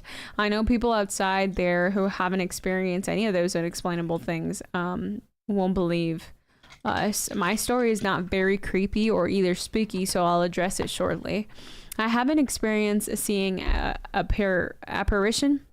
I haven't experienced seeing apparition, but I can sense them. I know if they are in any building, in any room, or elsewhere. Sometimes it feels like I am guessing and guessing that it turns out to be a real thing. How did I know? Well, there was this one time when we visited our aunt's office. It was my first time going there. I know that my aunt is one of the main people who manages that business. It's small, but the income is quite big. Well, yeah, their work has something to do with those damaged vehicles, whether it's from an accident, etc. Since all of their work has since it's all about vehicles, you can see a lot of auto parts scattered on the floor. Since I'm always in a ghost guessing mode every time I'm in a new place, I don't know. Wait, let me give you a breather. Wait, first and foremost, this person, no matter where he go, he can always in a ghost guessing mode. He can guess ghost mode. He can go to the grocery store he's never visited. Ghost guessing. if he can go to a restroom that he's never pooped in, he's ghost guessing. He can't even let it out in peace because he worried about Casper watching over the stall, looking at him and looking at his piece. So continue. He's ghost guessed. I've never heard that before. What is he ghost guessing?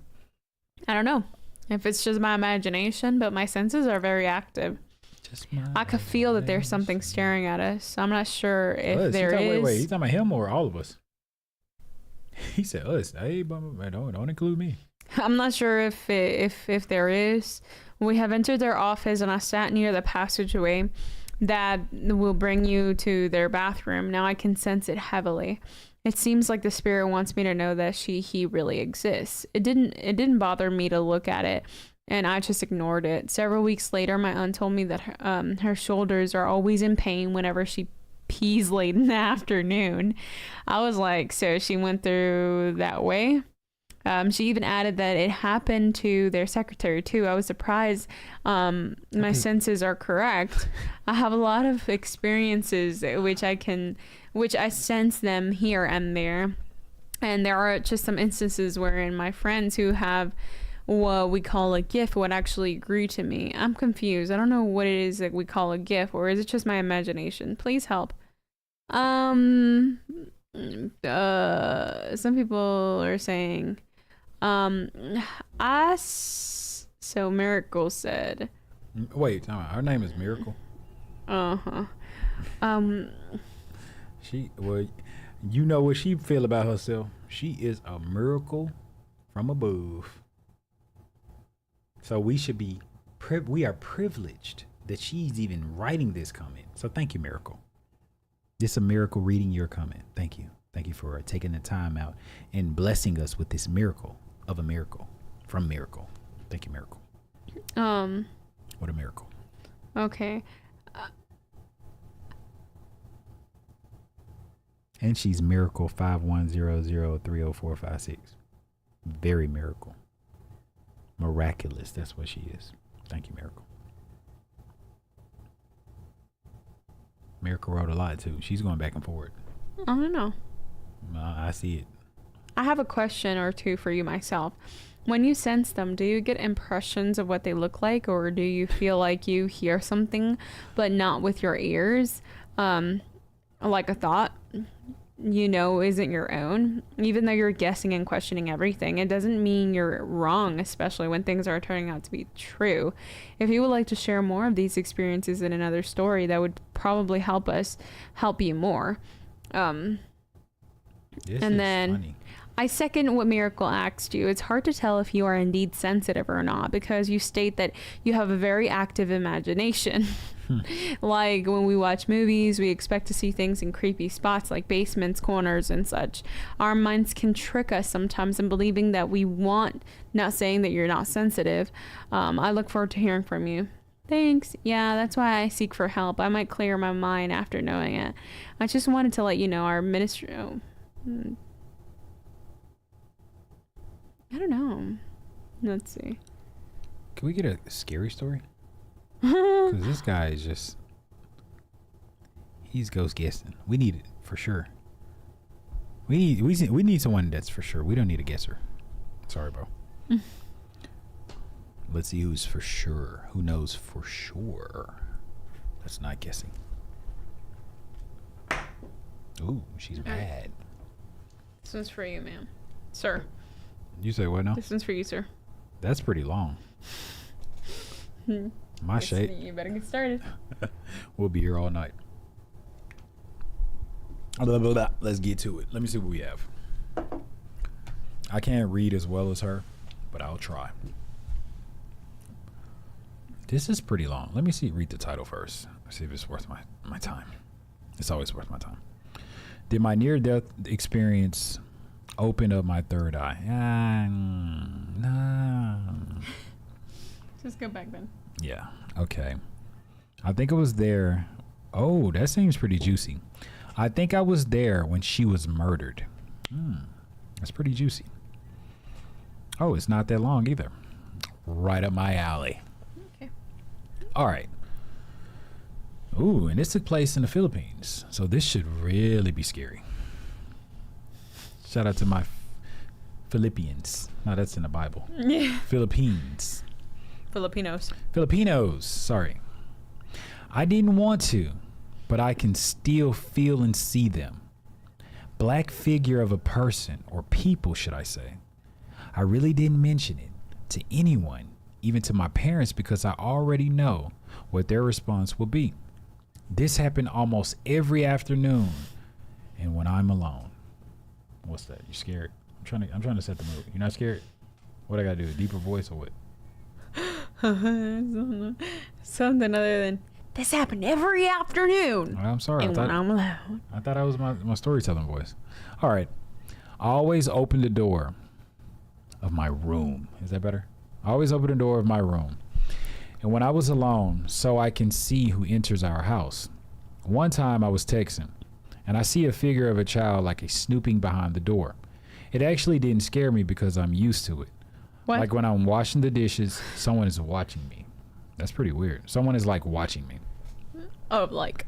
It's like watching me. It's not really yeah, watching me. no, It's just like watching me. Like, it's, yeah. okay, like y'all might be watching us. Like Right. maybe not, but Might like be. It's potentially. But potential like watching. So. But hopefully, just if you like like watching us, just like No, right. we are just kind of Yeah. like reading. yeah, So y'all I think we're like reading. I don't know. probably like watching us. Maybe like right, yeah.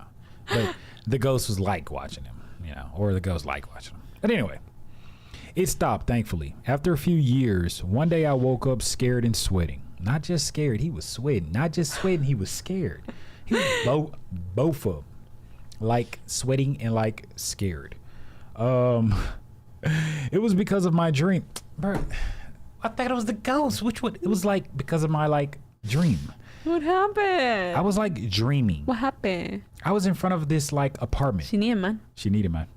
I knew that this place because it was around our neighborhood. It feels like I'm like waiting for something. Like in the scenery No, they're change. not using like that many times. They right? are. It says it right here. It feels like I'm waiting for something. It feels like I'm waiting for something. Then the scenery Then change. the scenery changed, and Which one are suddenly we- I was on a together? bridge, and in front of me there were tall grasses. Like there's a man beside me and said, "Be quiet. Don't tell anybody." And then when I looked in front of me, there was a dead body of a girl. And then I woke up. I text my boyfriend. Oh, I thought this was a guy. Oh, okay. I don't know what's going on. Me either. I text my boyfriend and to be careful when going to work, and then he might see a dead body on his way. It's because the bridge in my dream is the same bridge he passes every time he goes to work. Well, he just laughed and said, that is just a dream and I shouldn't be worried. So I thought, okay, it's only a dream anyway. The day after, news broke out of our place that people saw a dead body of a girl. The girl was assaulted and killed. They found her on a vacant lot with tall grasses, not just one grasses, along the road. I was stunned. This girl is a student of a university, not just a school, a university. The reports came in and said that this girl was abducted by aliens in front of the apartment. No, it's not by When I asked my boyfriend if he heard the news, he just said yes and never said a thing about it again. It's kind of creepy and sad at the same time. Yeah, it's definitely unfortunate. But it was just, this story was kind of weird and all over the place. But we do appreciate you for sharing it. So let's read the comments. Where would you like to go? down first and then up. Okay, down first and up. Mm-hmm. That's literally confusing. Thank you. Someone agrees with me. All right, restroom break. Restroom break. You good? Which one? Yeah. All right. Okay. That's literally confusing. Do you see the ghost of that girl? Maybe you could see the police and tell them about the dream you saw. Yeah, I was thinking the same thing. I don't know. Let's try to find Nova. Seeing the future. She will be okay. Oh, how my powers grow. I don't want to know what that is. Weird things happen in my bedroom. I'm sure it is. The Scary Road. My sweet friend Della. Young medium. That sounds pretty interesting. Oh no, not that interesting. The Smoky Room. Psychic or sensitive.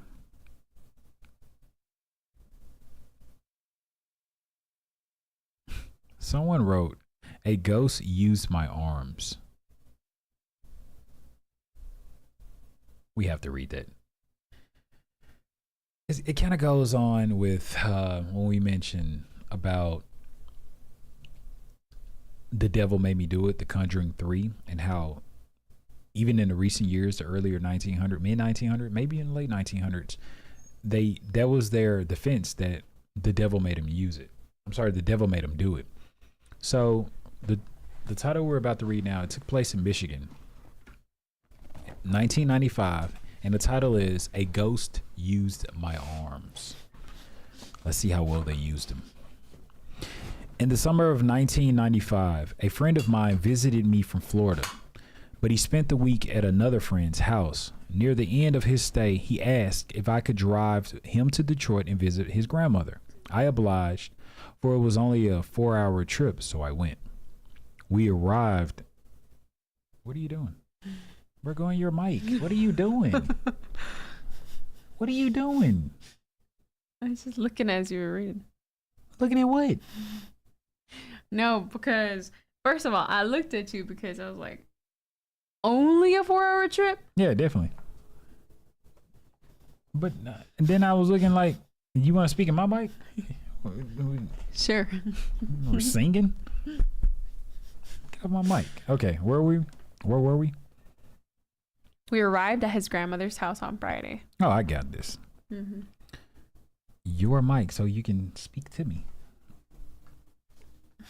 Damn. No, I'm just chilling to see what the... Oh, okay. You're distracting me. We arrived at his grandmother's house on Friday night, and he planned to return to Chicago with me. The next morning, I slept in his grandmother's spare room. I was about to say, I slept in his grandmother's bed because it's like, okay, bro, this is weird because the ghost used my arm. You're in his grandmother's bed. Okay, but I slept in his grandmother's spare room that night, and I didn't have anything. Stop. And didn't have anything happen until 3 a.m. I was sleeping until I realized that I felt my arms moving. What are you doing? I just can't. Your glasses are literally just hanging out your face. They what? What are my glasses doing? Just hanging off your face, especially when you're Yeah, I looking got forward. But like, no, it's because they're so thick. Oh, really? They're just. Well, everyone is not as cool as you. I'm sorry. I just a little sleepy. It's 3 a.m. Yeah, man. This is okay. Where were we? All right. Stop making fun of me. I was sleeping until I realized that I felt my arms moving. I was really tired, so I cracked my right eye open. How are you sleep tired and you peeking through one eye while your arms are moving uncontrollably? What is this guy doing? As a guy? You don't hear this story? I slept in his grandmother's spare room that night, and I didn't have anything happen until 3 a.m. I was sleeping until I realized. How you sleep and you realize? I was sleeping until I realized. And now you can't do that. That I was sleeping. No. I was dreaming until I realized I was dreaming. No, I was sleeping until I realized I was. Okay. No. That you actually can dream until you realize you're dreaming, like, because then you're like, you're in a dream, and then you're like, oh, then you're like, oh, this is a dream. So you can realize that you're in a dream while you were dreaming. So you defended him. No. And you know why? And then it's an ad on his story. It says popular searches for walk-in tub showers for the elderly while he's sleeping in someone grandma's spare room. This is weird. This is premonition. All right. Stop looking at my shades. You acting cuckoo. It's only 3 a.m. Come on. I'll need to pour some cold ice water on my forehead. No, my face, not my forehead. Not just splash On my some forehead water. Just an ice cube. Go drink another energy drink. No. All right, where were we? I was really tired, Maybe you should read. so I cracked my lips. They're waiting for our story. Here you go. All right, let me get through it. Just close your eyes and imagine his story. If it makes sense. Right. I slept in his grandmother's spare room that night, and I didn't even have anything happen until 3 a.m. I was sleeping until I realized that I felt my arms moving. I was really tired, so I cracked my right eye open to slit, and I was astonished at what I'm witnessing. Both of my arms were moving without the benefit of a conscious decision to physically move them. They felt like jello, yet I wasn't scared or even frightened. In fact, I was downright intrigued. I kept my eye open, just one. I kept just one eye open. The other one was asleep. He's a dolphin, because dolphins sleep with part of their brain shut off and the other part is alert. This man is just next level. He's futuristic, bro. I like this guy. Thanks, Pierman, 1964.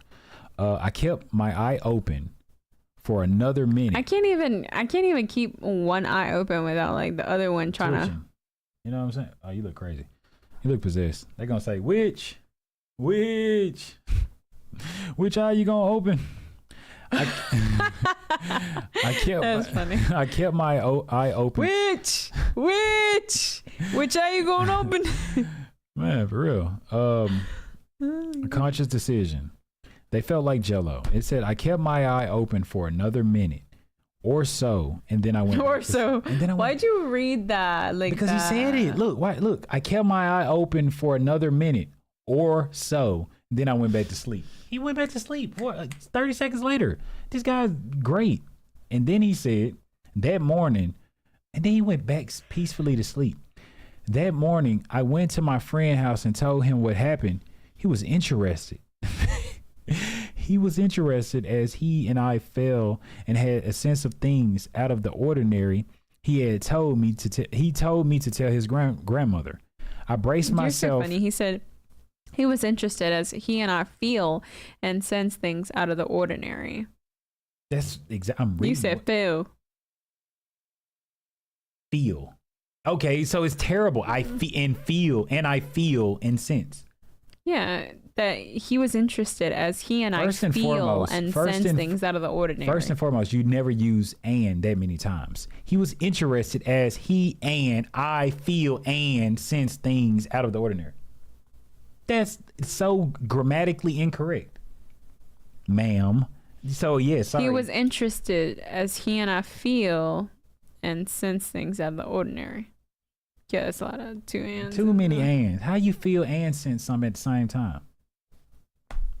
I braced myself and I found his grandmother quilting. Oh, okay. Quitting. I'm like, hey, you quit. Quit. Quit. As she sold my friend and asked me to reveal what happened the night before, I related the whole story. This man said I related the whole story. And even told her, I don't know what he doing. I related the whole story. Man, they cousins. They're cousins? The story. Oh, the stories are cousins. The stories are cousins. Okay, I don't know where the story is going, but I might as well finish it. It's terrible. And I told her. He ain't going fly fishing. I related the whole story and even told her that her husband enjoyed fly fishing and golf. Her face, how you go from your arms? I don't know. Wait, he never said anything about a dream. He said his arms was moving uncontrollably with one eye open. He was like this. And then he did this. And then he woke up and he related the stories. And he said, yeah, your husband like fly fish. And his grandmother said, what'd she say? right here. And her husband enjoyed fly fishing and golf. Her face turned pale as I told her what happened. I then told her about her husband's military duty in World War One, and I described her husband to her. He literally saw a picture. She grew even more pale. How'd she grow more pale? But then she suddenly smiled and calmed down. She went to a shelf. She had a picture of her deceased husband in a World War uniform. Wait, he literally is looking at all the pictures in the house. And he like, that's what that one eye open was doing. He was looking around the house to scare this old woman. This guy is evil. And they said deceased husband in his World War One uniform. He matched everything I told her, because you're literally looking at the picture as you're telling her about her husband. How did you know? Why the picture is literally behind her head as he's looking at it with the one eye. In the spare room. Oh my God. This man told her, wait, did he literally tell her about the picture that was in the spare room that he slept in that whole night? Wake up. It says she said to me that I wasn't the first to encounter him. She had nieces and nephews who sent her husband in the spare room. She then revealed to my friend and I that the bed I slept in was the bed he died. Hold up. Hold up. And throw the bed away. Then the grandma throw said, me away, because now I just slept in a dead man's bed. Throw me away. I'm sorry, but then the grandma, you know what the grandma said? Don't throw the bed away. Throw me away at this point. Yeah, and grandma. But you know what grandma said? And honey, it was his last sweats in that bed. And he just, when he passed, I couldn't bring it to myself to clean that bed. So every night when I don't have guests sleeping in there, I would go smell that bed and remember my sweet old Chester. So pretty much she told everybody that they can sleep in that bed, and she never cleaned it. So not only did grandpa pass, they didn't even clean the bed. So that's what's going on, y'all. So I don't know how that has anything to do with his arms of jello and how he was able to gracefully and peacefully and soundly go right back to sleep and wake up and tell a story about a picture that he's looking at behind her head about her husband. But so emboldened by this, I continued to relate the course of the night. My friend's grandmother said thank you for telling her. Not everyone can sense the invisible things around them. I even continue to have the encounters with my deceased cat, but that is another story. Encounters with my deceased cat. But that's another story. But that's, where's this story? Where is this story? Tell us, Mr. He 1964. He's 75 years old giving these stories. Mr. Pierman. Mr. Jello Arms. Mr. Sleep with One Eye Open. Mr. Dolphin. You are a capper. A fibber. I too sometimes experience my deceased house cats. Usually they curl up behind my leg. That's called dirt. That's called sweat. I am on the fence on this narrative. I find it difficult to believe this. I don't know how any person's hands would be used without his volition. Next, the OP did not narrate that he saw anything or any apparition moving his hands. Then the 3 a.m. cliche. The next day, he's describing to his friends on about her late husband. No, I find it difficult to accept it. It's just like coming out of some movie clipping.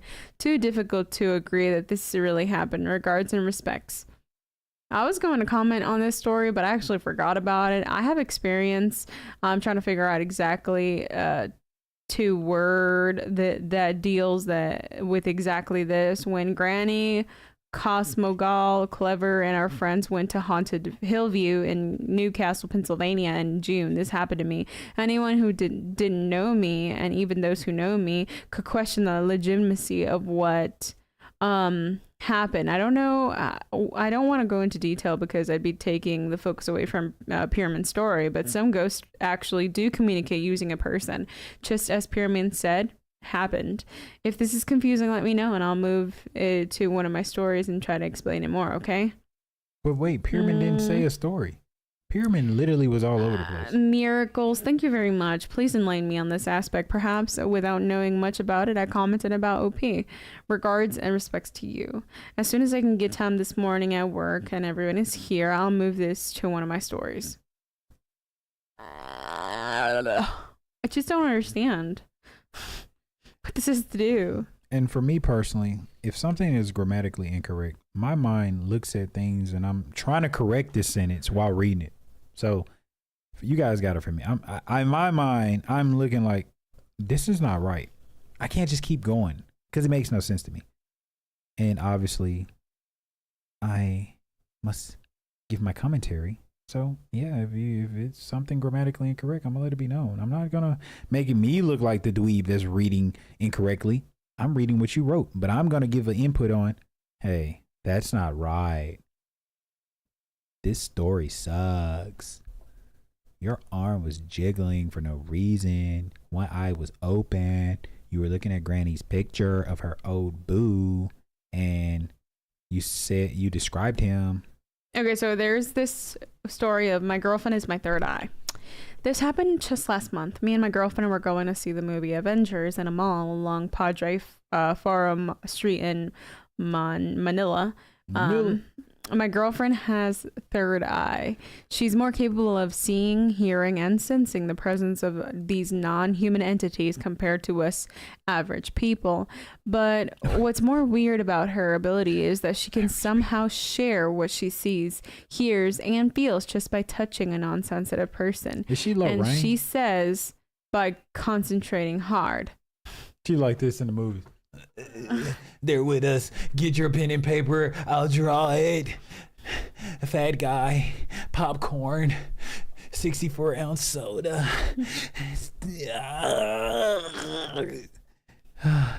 Oh my God. I saw him.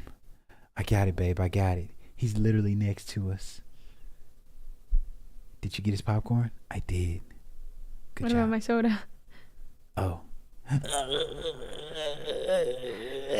His wallet, grab it, $2 in it.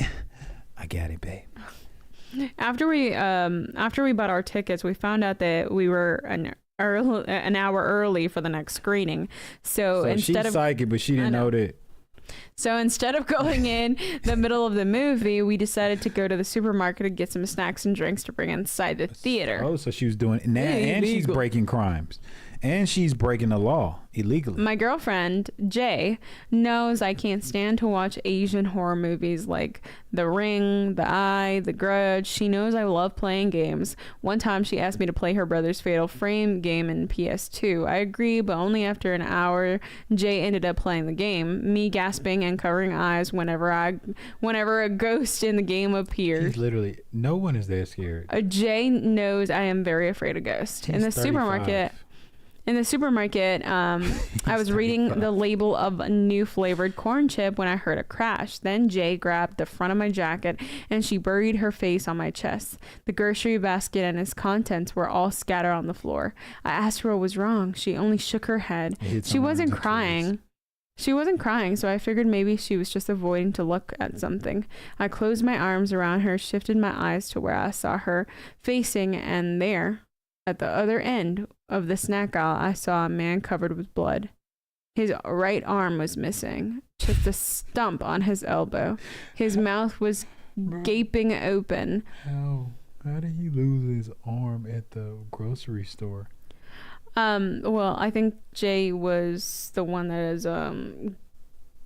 like being able to touch him and open his senses. So she saw how he lost his arm? No, she saw the man, and by touching, Jay saw the man, and she's the seer. So by touching the boyfriend, ICBS. I know. I see and So- hear BS. I'm a hearer. Because look. She wasn't crying, so I figured maybe she's just avoiding to look at something. I closed my arms around her, shifted my eyes to where I saw her facing, and there, at the other end of the snack aisle, I saw a man covered with blood. His right arm was missing, just a stump on his elbow. His mouth was gaping open. I don't remember seeing his eyes, just a shadow, or maybe just plain black. He was also bobbing his head. Bob. Jay Wait, used before you go any further, this remind me of a Hardy Boys book. I think this guy copy and paste something. Jay's used to seeing ghosts, but she can't stand the sight of anything bloody or gruesome.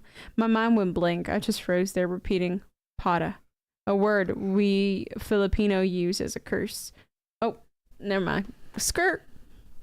Over and over to myself. The last thing I remember is Jay walking forward, pushing me, making me walk backward, and leading me out after the snack aisle, away from the snack aisle. I'm so glad I have a brave girlfriend who knows what to do. She didn't. She literally... What did she see? The bloody man. It was a real bloody man, or this is a fake vision? No, this is a fake vision. So he Dang, look at all these comments, though. He succumbed to this false imaginary thing, and oh, she's so brave. Okay. So this is a question. What? So I didn't understand the incident. Was the man that you both saw, was he actually dead, a dead body or a ghost, or was he alive? And you also didn't mention about the other people in the supermarket. Did they also see what you two saw, or is it only that you and your girl saw? Please clarify. Was it that you only saw it, a dead body or a ghost, or it's really unclear? And they were like, I have never heard of a sensitive being able to share their ability by touch. I am an empath and I'm still learning my full potential. She should be more careful with this ability because there are people out there that are not as open-minded as you. Thank you for sharing your experience. Yes, I too agree with Blue Rose. It's not clear. Only your girlfriend has that ability, right? Then how can you see him? Shoekeeper didn't see him. If anyone saw the other than you both, you should have ran away shouting. Help! Police! Ambulance! You imagine something you imagine something as that would freak you out. Yeah, that's pretty insane. So, I think you guys missed a point. But what's more weird about her ability is that she can somehow share what she sees, hears, and feels just by touching a non-sensitive person. And she's saying by concentrating hard. $2 in wallet. Get it. In the supermarket, I was reading the label of the new flavored corn chip, and I heard it when I heard it crash. Then Jay grabbed the front of my jacket and she buried her face on my chest. The grocery basket and its contents were all scattered on the floor. She hugged him, so she made him see the guy in blood using her ability. Refer to paragraph 4. Therefore, there's nothing wrong here. Correct me if I'm missing something. I have thought here, so just bear with me. I have a thought here, so just bear with me. Although your girlfriend may indeed have a gift, why don't you think that you might also? This is the third story you've submitted, and in the other two you saw But this things is bull. that maybe why people are just can't. Why are these people really entertaining? Like she just said, this is his third story. He's getting a reaction out of you, so it's going to be a 4th, 5th, 6th, and 7th. So this is the third story you submitted. The other two, you saw things that other people can't, and there are people who desperately want to and they can't. So maybe, just maybe, even if your girlfriend hadn't been with you, you would have seen the ghost. I have a gift. What? Because I see through bullcrap that these people don't. Granted that there are people whose gifts are stronger when they are together. I wonder if that might be the case with you and your girlfriend, because they're you can't fusing see together. They're matchmades in loopy world. That we're stronger together. We're inseparable. We can see and heal the world. It is a great ability to for a person to have, I don't know what they wrote. It is a great ability to a person having seen ghosts and feeling them, but they don't have power to show them to others by hugging and touching. Isn't it sounds silly? Thank you. At least someone is. We saw a ghost of a mutilated man. Mutilated man. the mutilated man. Mute, the mutilated man. Man. So I think everyone believes them. Are we the only people that? Red flag. This is his fourth story. I'm sure he got something else. He probably had his own page. The seer. The gifted. I see it all. So, any more comments on? I don't know, man. It seems you and your girlfriend have a very real connection. Oh my god! Now hold on to one another. It's odd, but I started reading your story and went back to check and make sure. And yes, I was right. You're from the Philippines. My second guess was India. The spirit world seems much more dramatic and fearless, according to the accounts I've read. I wonder why. Why is that? Out of curiosity, has this happened before with her? And do you know what kind of contact it requires? Skin contact, just being pressed together, etc. What in the heck? Go get some Cheez-Its so that we can continue reading. How are we gonna continue reading when we're crunching? You know, because you're gonna read. I'm a crunch. That ain't fair. Yeah, we're gonna take turns. Now go, you peasant. The impossible dream. Past life lover? What? Robert can see the dead. Robert. Dark things around pregnant women. Whoa. That's why they're pregnant. Dark things. All right, I want to move out of because I don't know. Yeah, not convinced. Yeah. It's giving me the witch hunt vibe. Mm-hmm. Yeah, for sure. So maybe non-human entities. Ooh. I think I like it. I think I like it a lot. I think I like it a lot. Like it. So it says unexpected visits, a terrifying encounter from a distant past. Black hooded shadow figure. I think I saw my father's doppelganger. Oh, I love it.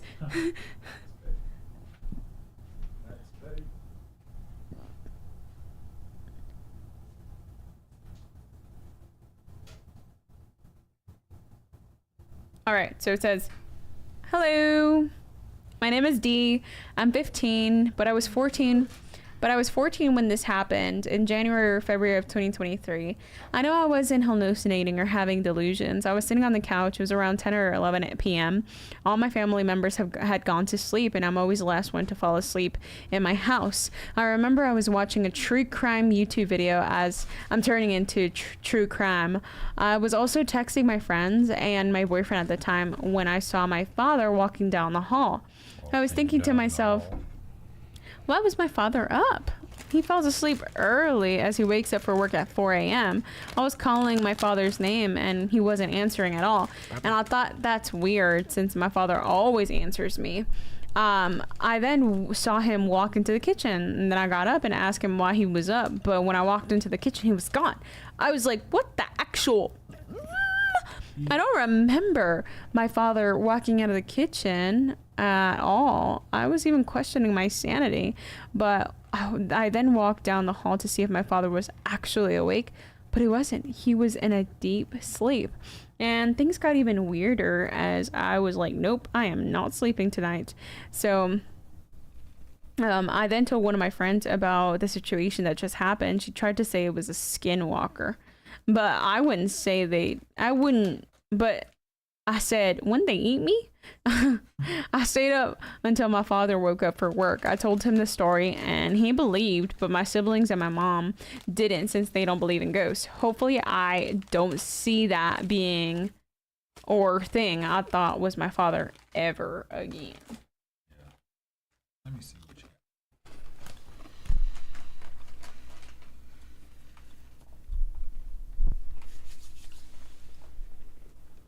So now it's his turn to read. Don't laugh at me.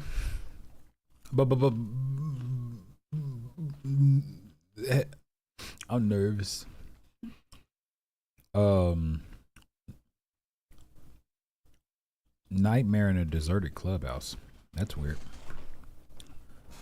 It says demonic entity outside my window. Please don't be long. Please don't be long. Please don't be long. Okay, it's long, but who cares?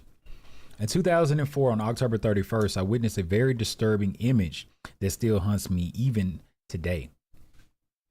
Now that I am 25 years old, I was 9 years of age at the time, and on that day, I spent my entire time at home with the whole family watching movies and eating chocolate candy. Sounds pretty good.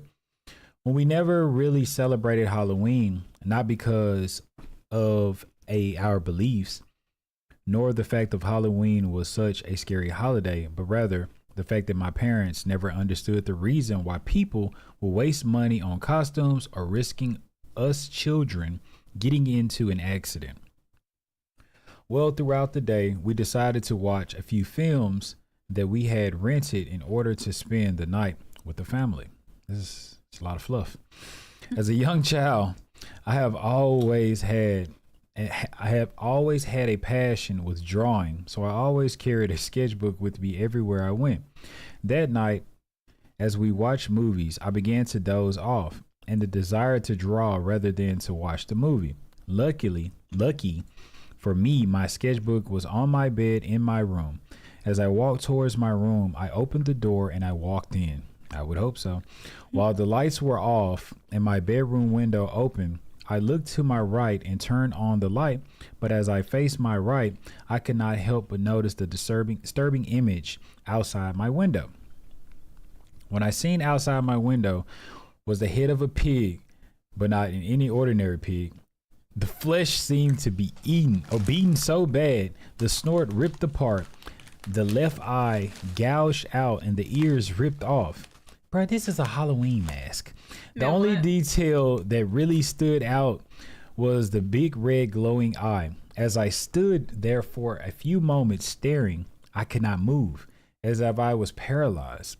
I wanted to walk out of the room as quickly as possible, but it's moments like these that fear wins over our actions. This man giving a life story now. Years later, I tried to search for more cases related to the supernatural involving the bodiless pig. I never really found any sources. The man said for years, I searched for the bodiless pig. I never found any sources, bro, because it was a mask. Related to my experience until I heard the case of the Amityville haunting. Boy, please. Long story short, the young boy who experienced the strange phenomenon of the Amityville house also witnessed the bodiless pig outside his window. What does this mean? After all my research and wanting to understand, I finally came to an understanding that things are better left alone than explained. You said all this to say, yeah, I realized that it's better unexplained. Why did you waste my time? Okay, to this day, the paranormal activity has still been active in my home. This man still hadn't moved. That was 40 years ago. And myself, including my family, have become used to the phenomenon. They're used to this paranormal activity in their house. And about a year ago, I ran into my family who live in the property before my parents purchased in 1996. As we talked about the experiences that I and my family have encountered over the years, the father of the family did not seem so surprised. As I explained the headless pig apparition, he also talked about his experience about witnessing the same pig head outside his window. I understood I was only 9 years old when I witnessed the demonic entity outside my window, which could have been all in my head or imagination. But what is the coincidence that the family before who used to live in the property witnessed the exact same image outside their window? I don't know about this, but geez Louise, she ate the whole bag while I was reading that whole sloth story. She cannot control herself. I mean, you literally swallowing. I mean, not even just being considerate, just cool. She don't even care. Crunching while I'm reading. Live. Just so you're literally on camera.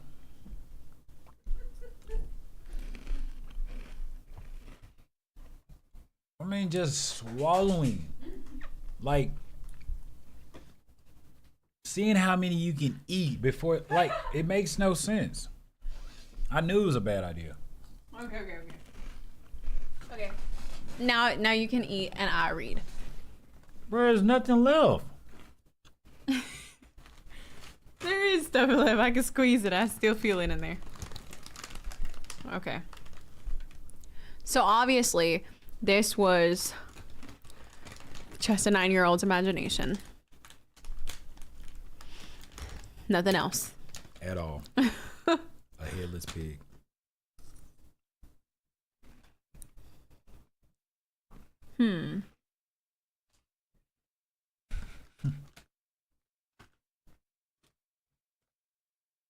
Ooh, a ghost in the form of a goat. I feel like a goat ghosts are the scariest. I feel like. Ooh, the banshee.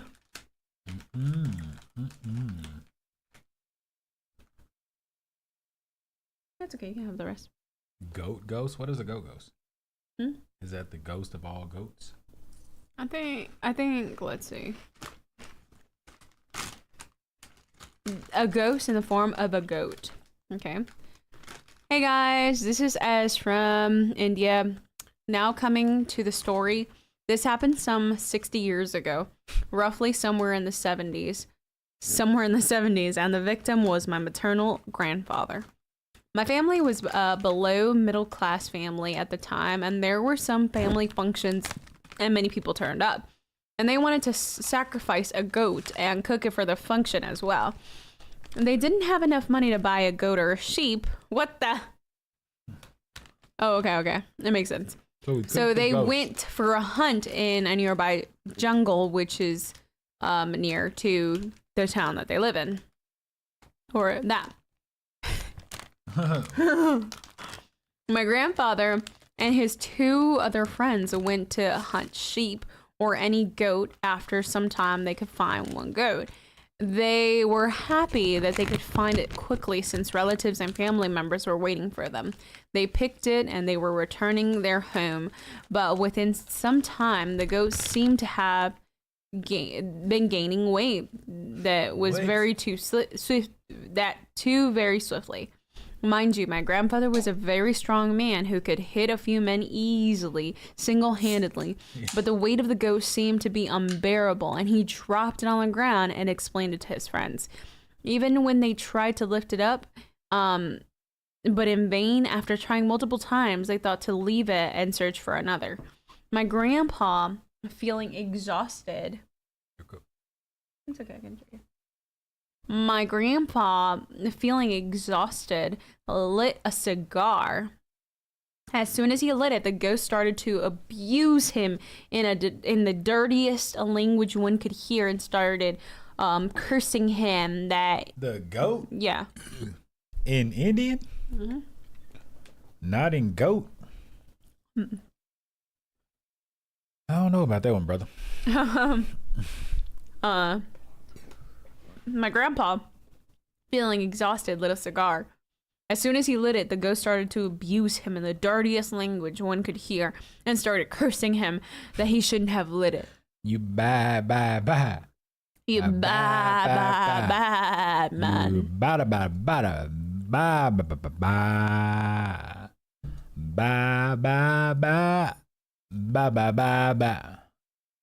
When my grandpa and his friends reached the house, they were told by their elders that the goat was a ghost and that they were scared of fire. What? That's the end of my story. That's how you ended it? And another strange thing, I told this story to my girlfriend. And another strange thing, I told this story to my girlfriend and she was shocked to hear it because even her grandpa seems to have encountered a similar incident. I was shocked more after listening to that. Thank you. I gotta read the comments. If they don't let loose on him, wait. Okay. It's so many comments. The cursing curse goat. That's funny. The cursed goat, or is the cursing goat? A bit confused about the mathematics since even 50 years ago have passed since 1970. Were they able to get another goat, or did the guests have to fast instead of the feast? That's funny. Lady Glow.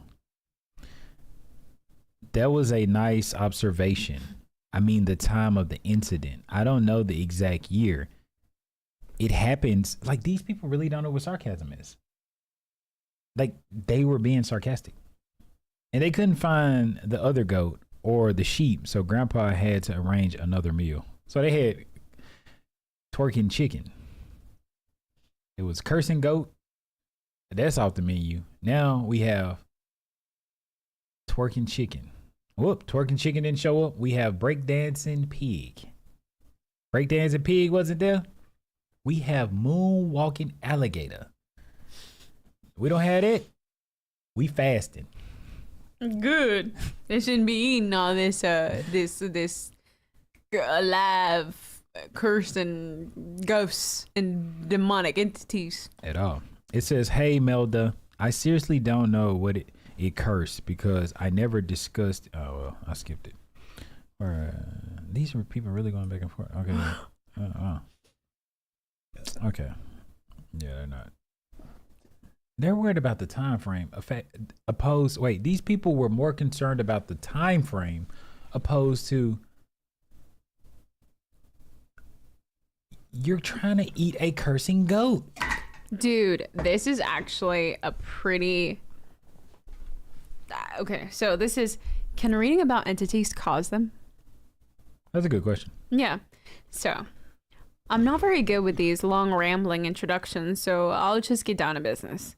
Yesterday, I was hanging around my room the whole afternoon with nothing better to do and alone, so I began reading those Tobias and Guy cartoons, because, you know, it's funny, right? The idea of a big, tall, handsome demon boyfriend appearing out of nowhere right in front of you and asking you on a date. It's awesome. I simply love those cartoons. But anyway, let's go back to my story. I was just hanging around and reading funny cartoons that then an idea came about. What if it's actually something? So I started Googling like crazy about this stuff until I came across something called an incubus. I thought to myself, well, that's something new to me. I've never heard of an incubus before, so let's look it up. See where this goes. Then I began reading about it, the history, some rituals and stuff, and then and it was then that I began feeling things. And well, you know, I'm not really the kind of person to always feel things, sensing things around me, energies or whatever. So I thought, to be completely honest, that feeling thing scared me to death, because nothing that's anything like that has ever happened to me before. Well, not until yesterday. You know, I hadn't even done anything, I think. I was just reading about it. I really don't even know what kind of consequences reading about something can be, but I found out yesterday that's probably not a good idea.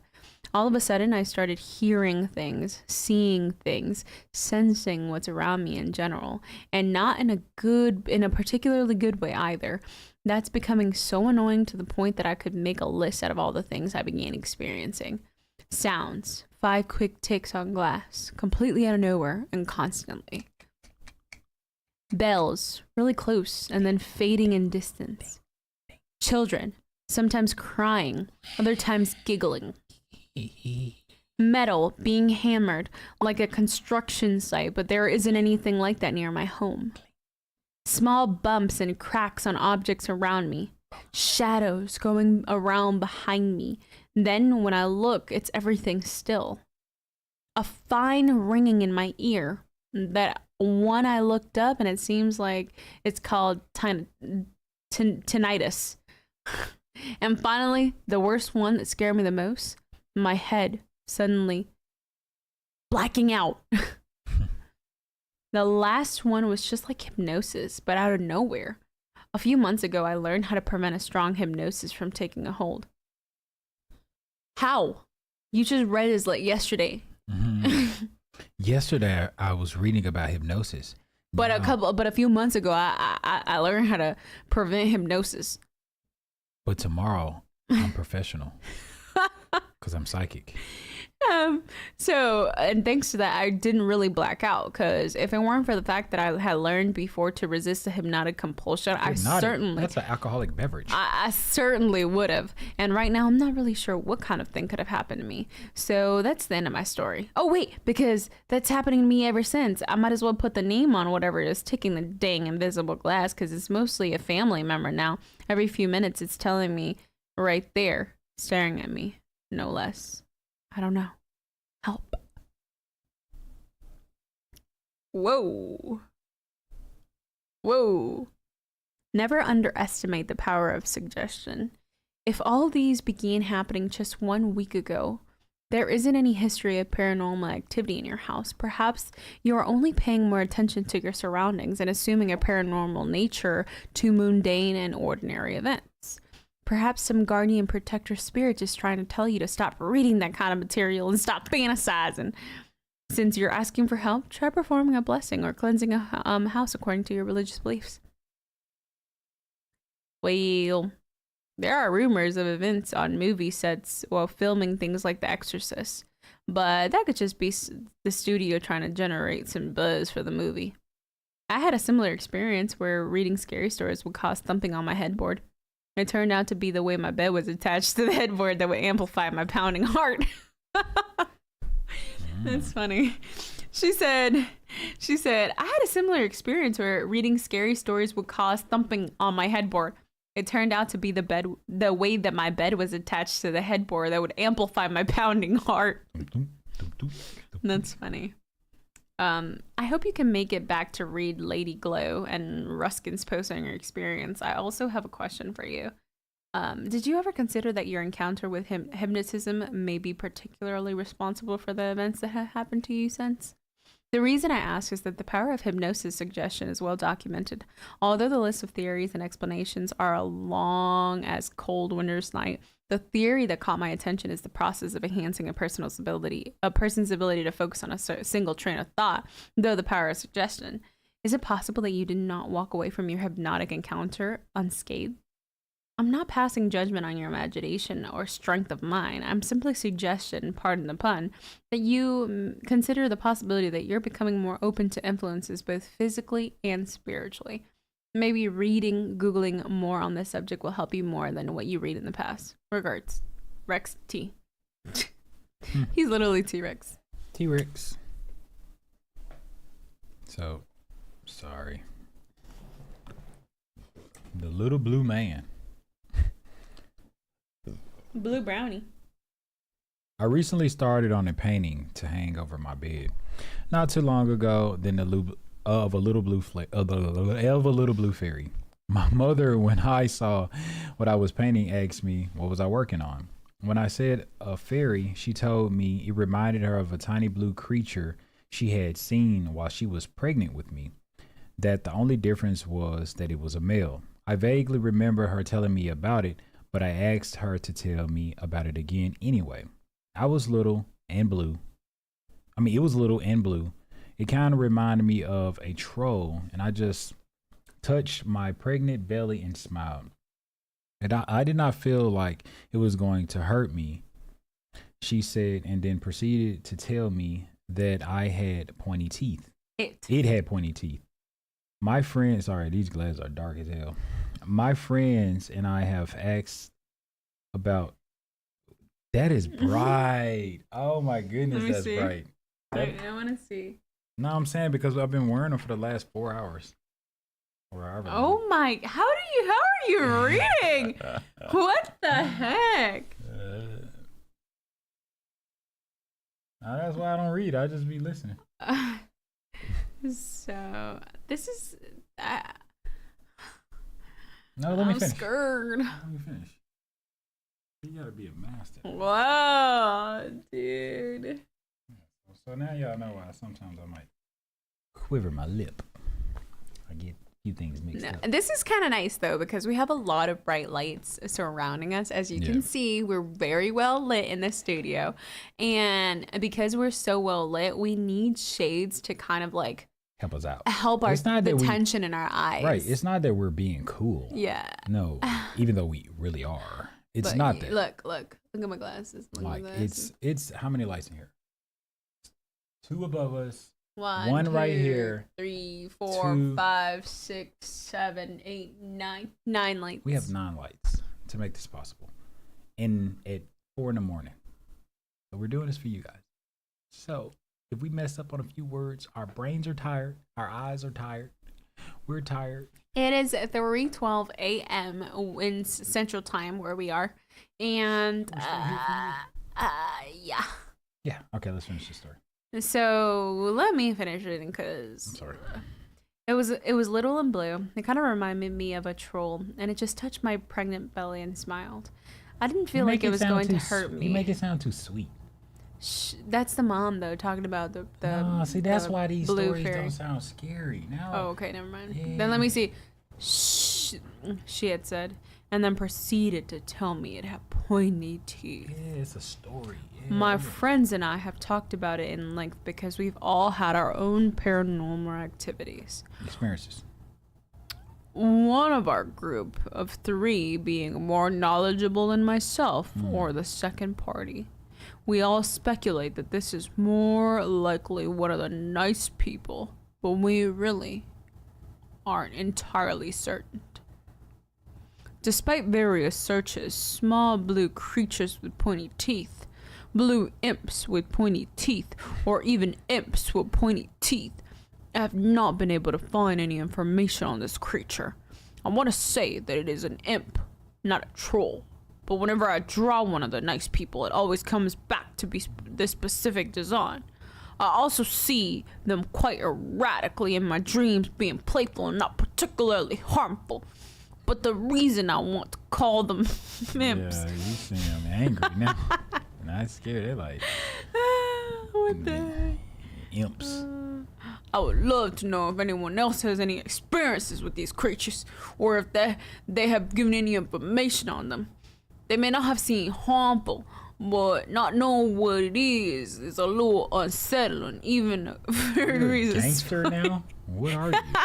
I got that. Yes. What are you? Yes. A And we gangster suspect ghost. issues Gangster with sleep ghostbuster. paralysis. Gangster imp buster. Gangster imbuster. It's funny. Yeah, man. And these people really put a lot. Look at these comments. That is insane. That is a large comment. What? Well, we thank you for tuning in.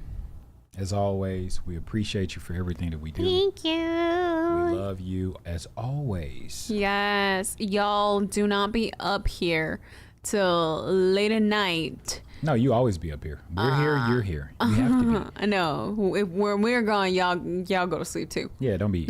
We've done all the research. Don't be up. So yeah, we definitely thank you for tuning in because we wanted to break down not only the origin of witches, but we also wanted to take a deeper dive. Hopefully, we've been here a long time, so hopefully you were able to catch the investigation of the witches trial of Salem. And they took place in Salem, Massachusetts, if you didn't know. Yeah, and if you didn't know, or you didn't catch us because you just jumped in real quick, go back forward, earlier into our live, and you'll be able to hear the entirety of witches, what are they, their definition, history, And the based first... based off what she was able to read and our conclusion and commentary, hopefully you'll be able to get a better understanding that it might not be just what you thought it was all this time. It might just be a hoax, or the good old term, it might just all have been a witch hunt. So hopefully you enjoyed this episode on NG. I'm Rhea. Sitting next to me is Special K. And as always, you know what we do. We're Ghostbusters. Dun, dun, dun. Well, actually, we're tale tellers. So if you have a tale, we'll be sure to tell it. So thank you for tuning in. I'm going to sneak past this microphone, past all this junk food, and we're going to end this live. Yeah. Helps us keep our energy up while we're Just for you. here. Here.